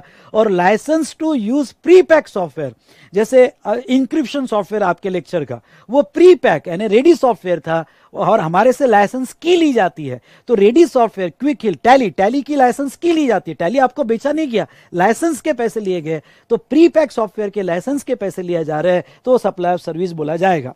ओके, अगर अच्छा लग रहा होगा तो लाइक जरूर कीजिएगा। यस बेटा, यहां पे मेरी रिवीजन आपको बेनिफिट होती है, तो बस आपका भी कुछ यहां फर्ज बनता है।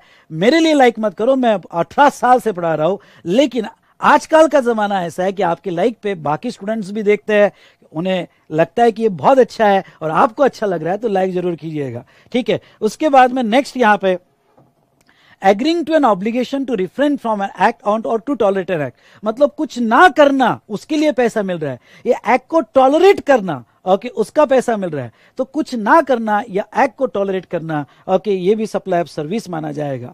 और next transfer of rights, okay, transfer of rights in goods, वो भी सप्लाई ऑफ सर्विस माना जाएगा। ये तो था पैरा 5। पैरा 5 के जितने भी कॉन्ट्रैक्ट थे वो सप्लाई ऑफ सर्विसेज मानी जाएगी। ठीक है, सप्लाई ऑफ सर्विस मानी जाएगी। ओके, और एक कह दूं कि भाई ये रिवीजन है भाई, आइए, मैं कोई डाउट और क्वेश्चन आपके सॉल्व करने वाला नहीं हूं। यहां बहुत सारे स्टूडेंट्स ओके मुझे देखेंगे, मैं सिर्फ सब्जेक्ट से कनेक्ट कर रहा हूं, आपके जो भी डाउट्स है व्हाट्सएप पे पूछिएगा। ठीक है। उसके बाद में यहां पे कंपोजिट पैरा 6 में कुछ composite supply always supply of service बोले जाएंगे। मतलब क्या, आगे एक सेक्शन 8 पड़ा होगा नीचे, वो ये कहता है कि अगर composite supply goods plus service का, तो जो प्रिंसिपल सप्लाई उसमें क्लासिफाई करो। लेकिन शेड्यूल 2 कहता है ना ना ना ना, ओके, 2 ऐसे सप्लाई है उसमें प्रिंसिपल कुछ भी हो, आई रिपीट, प्रिंसिपल कुछ भी हो, वो ऑलवेज सप्लाई ऑफ सर्विस माने जाएंगे। फिर कितना भी डोमिनेंट गुड्स हो, कितना भी डोमिनेंट सर्विस हो, सप्लाई ऑफ सर्विस ही माने जाएंगे। पहला है works contract. Okay, works contract always supply of service माना जाएगा। भाई वर्क्स कॉन्ट्रैक्ट यानी क्या? वर्क्स कॉन्ट्रैक्ट की डेफिनेशन है building, construction, fabrication, completion, erection, installation, fitting outs, improvement, modification, repairs, उसके बाद में मेंटेनेंस, रेनोवेशन, अल्ट्रेशन वगैरह, okay, of N immovable property, okay, इतने स्टूडेंट्स देख रहे हैं, ओके, और सच में अच्छा लग रहा होगा, ओके, तो बटन दबाइएगा, आपको पता है क्या करना है, यस क्या करना है पता है आपको। तो यहां पे ये कॉन्ट्रैक्ट अगर इमूवेबल प्रॉपर्टी पे होगा तो वर्क्स कॉन्ट्रैक्ट आ जाएगा। मतलब क्या, वर्क्स कॉन्ट्रैक्ट के लिए ओके ये सारी एक्टिविटी मूवेबल पे नहीं इमूवेबल पे होनी चाहिए तो वर्क्स कॉन्ट्रैक्ट कहा जाता है। और वो उसमें गुड्स भी इन्वॉल्व होना चाहिए, आई रिपीट उसमें गुड्स भी इन्वॉल्व होना चाहिए। ओके समझ लो, ओके भाई मैंने एक वर्क्स कॉन्ट्रैक्ट दिया कि तेरा ही गुड्स तेरा ही सर्विस और मेरी लैंड पे इमूवेबल प्रॉपर्टी पे तुझे पूरा कंस्ट्रक्शन करना है।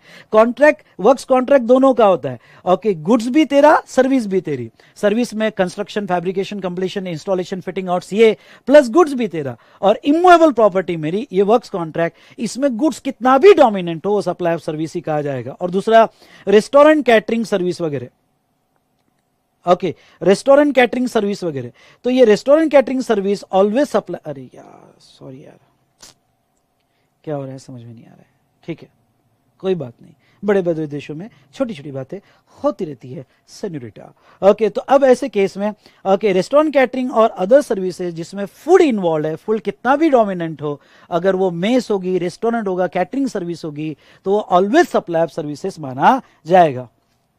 उसके बाद में ये तो हमने देखा पैरा 6 में।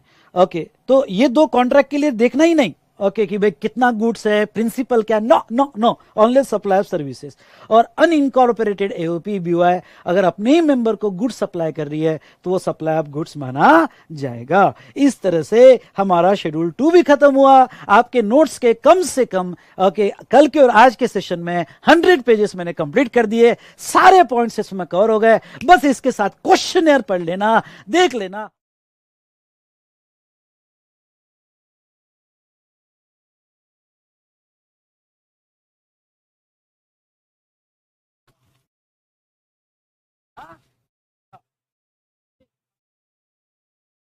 आपके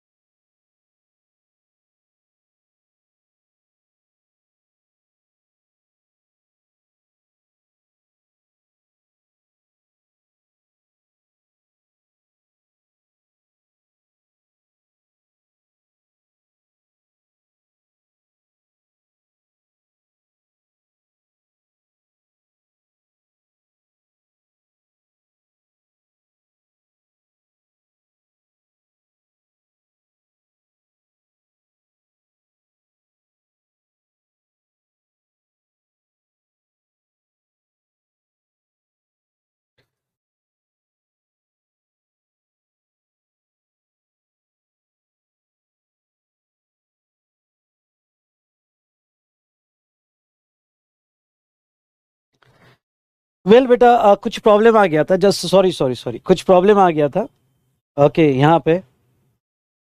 तो ये जो है हमने कंपोजिट सप्लाई, अरे यार क्या प्रॉब्लम आ रहा है,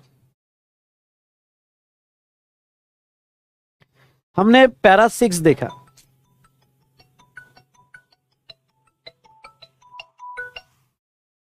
जस्ट मिनट जस्ट मिनट, वो हैंग हो रहा है बेटा, जस्ट मिनट चार्ट हैंग हो रहा है, ठीक है। तो हमने यहां पे पैरा 6 देखा,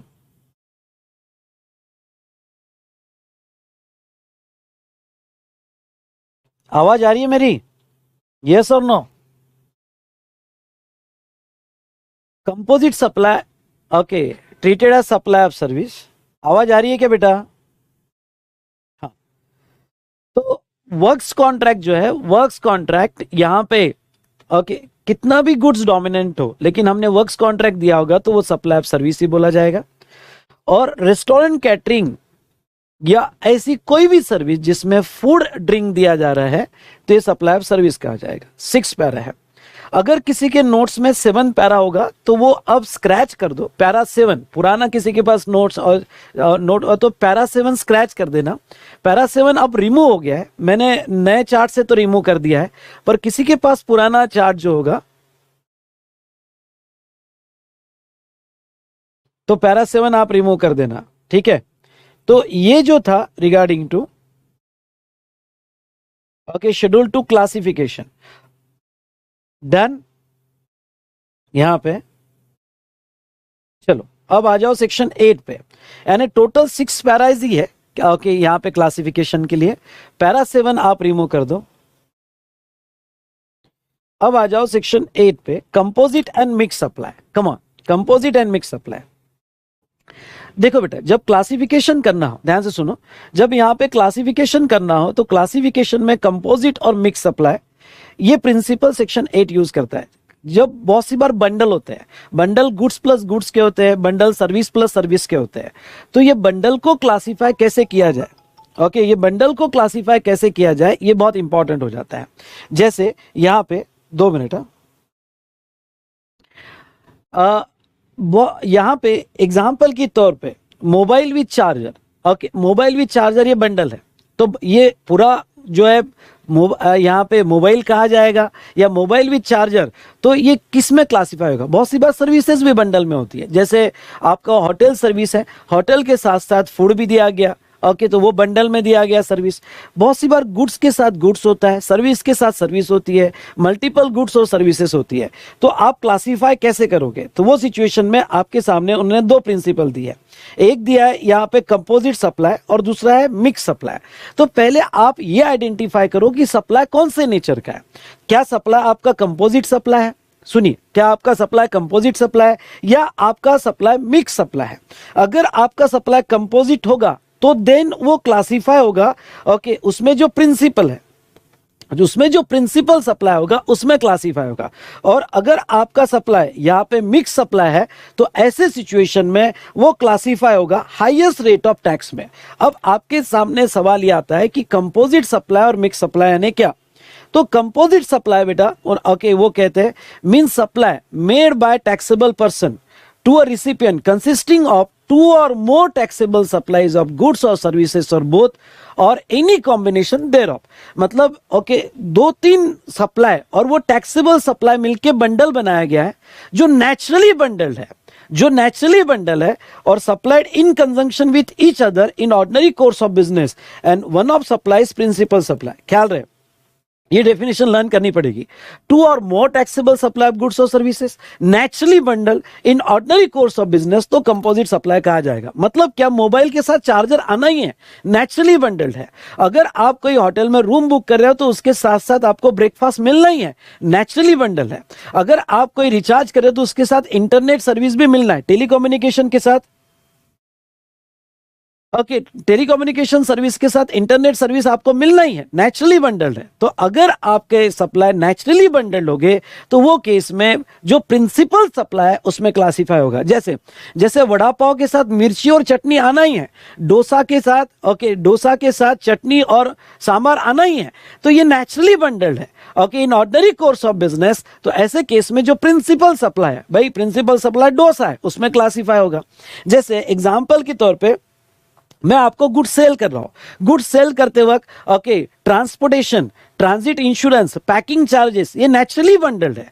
तो मेरा main supply sale of goods है, उसके साथ साथ मैं सर्विसेज दे रहा हूं। कौन सी सर्विस दे रहा हूं, ट्रांसपोर्टेशन दे रहा हूं, उसके साथ साथ मैं इंश्योरेंस सर्विस दे रहा हूं, उसके साथ पैकिंग सर्विस दे रहा हूं, पर ये नेचुरली बंडल है इन ऑर्डिनरी कोर्स ऑफ बिजनेस। तो मेन सप्लाई मेरा गुड्स का यानी टोटल गुड्स के इसमें क्लासिफाई किया जाएगा। अब मिक्स सप्लाई यानी क्या, थोड़ा ये पॉइंट को समझ लो। What do you mean by mix supply. Mix supply मतलब वो नेचुरली बंडल नहीं है, आपने जबरदस्ती बंडल बनाया है। जैसे ओके दिवाली गिफ्ट जिसमें शैम्पू भी है, जिसमें ओके परफ्यूम भी है, जिसमें स्वीट्स भी है, तो जिसमें अदर इटेबल आइटम्स भी है, और ये दिवाली की जबरदस्ती बंडल बना है। मतलब 2 और मोर इंडिविजुअल सप्लाईज, मतलब वो अलग अलग है बट आपने कॉम्बिनेशन बनाया हुआ है और supplied in conjunction which each other for a single price. हाँ, आप सिंगल प्राइस में सप्लाई कर रहे हो, supply with each other for a single price where supply does not constitute a composite supply. देखो मिक्स सप्लाई में highest rate लगता है, पर ये हाईएस्ट रेट कब लगेगा, सुनो मेरी बात, ये हाईएस्ट रेट कब लगेगा। तो बेटा ये हाईएस्ट रेट जो लगेगा यहां पे जब आप सिंगल प्राइस चार्ज कर रहे हो, मतलब ये किट का है और ये मिक्स सप्लाई है, ओके सारे इंडिपेंडेंट सप्लाई को आपने कंबाइन किया हुआ है और एक सिंगल प्राइस लगाया 5,000 रुपए।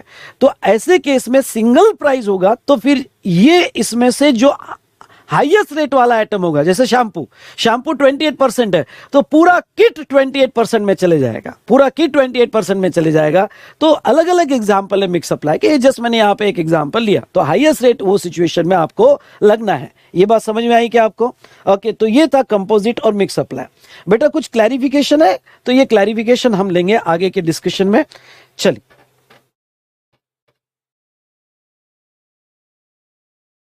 आई होप आज का सेशन आपको यहाँ पे समझ में आया होगा। देखो, मैं आपको एक बात कह देता हूं, ये जो है ये रॉकेट व्यू रिवीजन है। अगर आप पढ़ के आओगे तो आपको समझ में आएगा। मैं आपको सब्जेक्ट से कनेक्ट करवा रहा हूं सो दैट आपका कॉन्फिडेंस बूस्ट हो जाए। ठीक है, मुझे पूरा सिलेबस आपका कवर करना है और ये लिमिटेड टाइम में कवर करना है, इसलिए आपको पढ़ के आना है। अगर कोई स्टूडेंट यहाँ पे ये एक्सपेक्ट कर रहा होगा, कोई स्टूडेंट यहाँ पे ये एक्सपेक्ट कर रहा होगा कि मुझे अभी समझ जाए, तो थोड़ा डिफिकल्ट है बॉस। ओके, आपको पढ़ के आओ तो आपको मैं सारी चीजें कनेक्ट करके दूंगा, तो आपका कॉन्फिडेंस यहाँ पे सुपर बूस्ट हो जाएगा।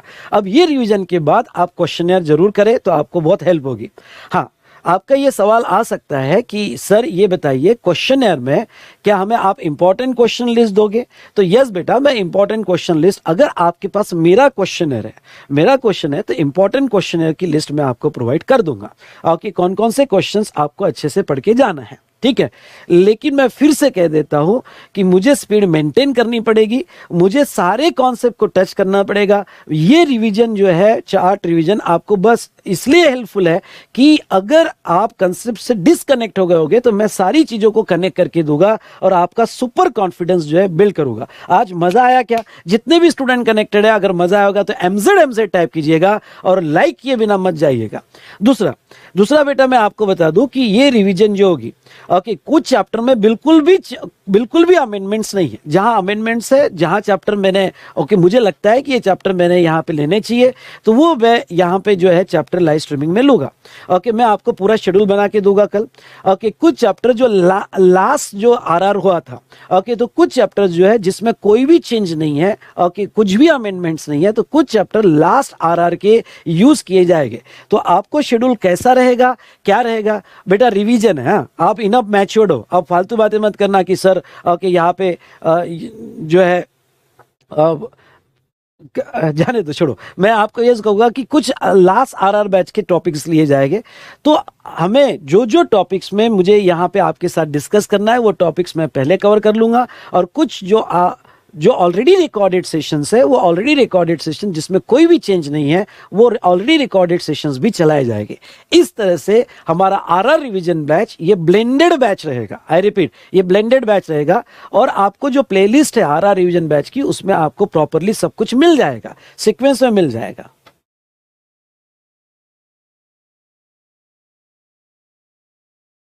ठीक है,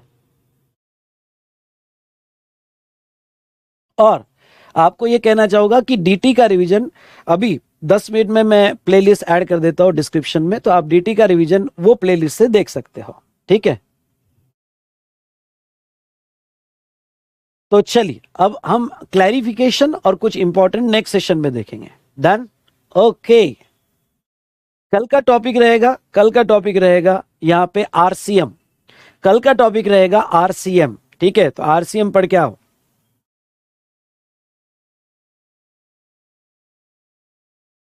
चलिए, चार्ट बुक का एक्सेस तो आ जाना चाहिए बेटा। यस वेदिका, सीए फाइनल का भी आरआर आएगा, मैं आज अनाउंस करूंगा। चलो यहां रुकते हैं।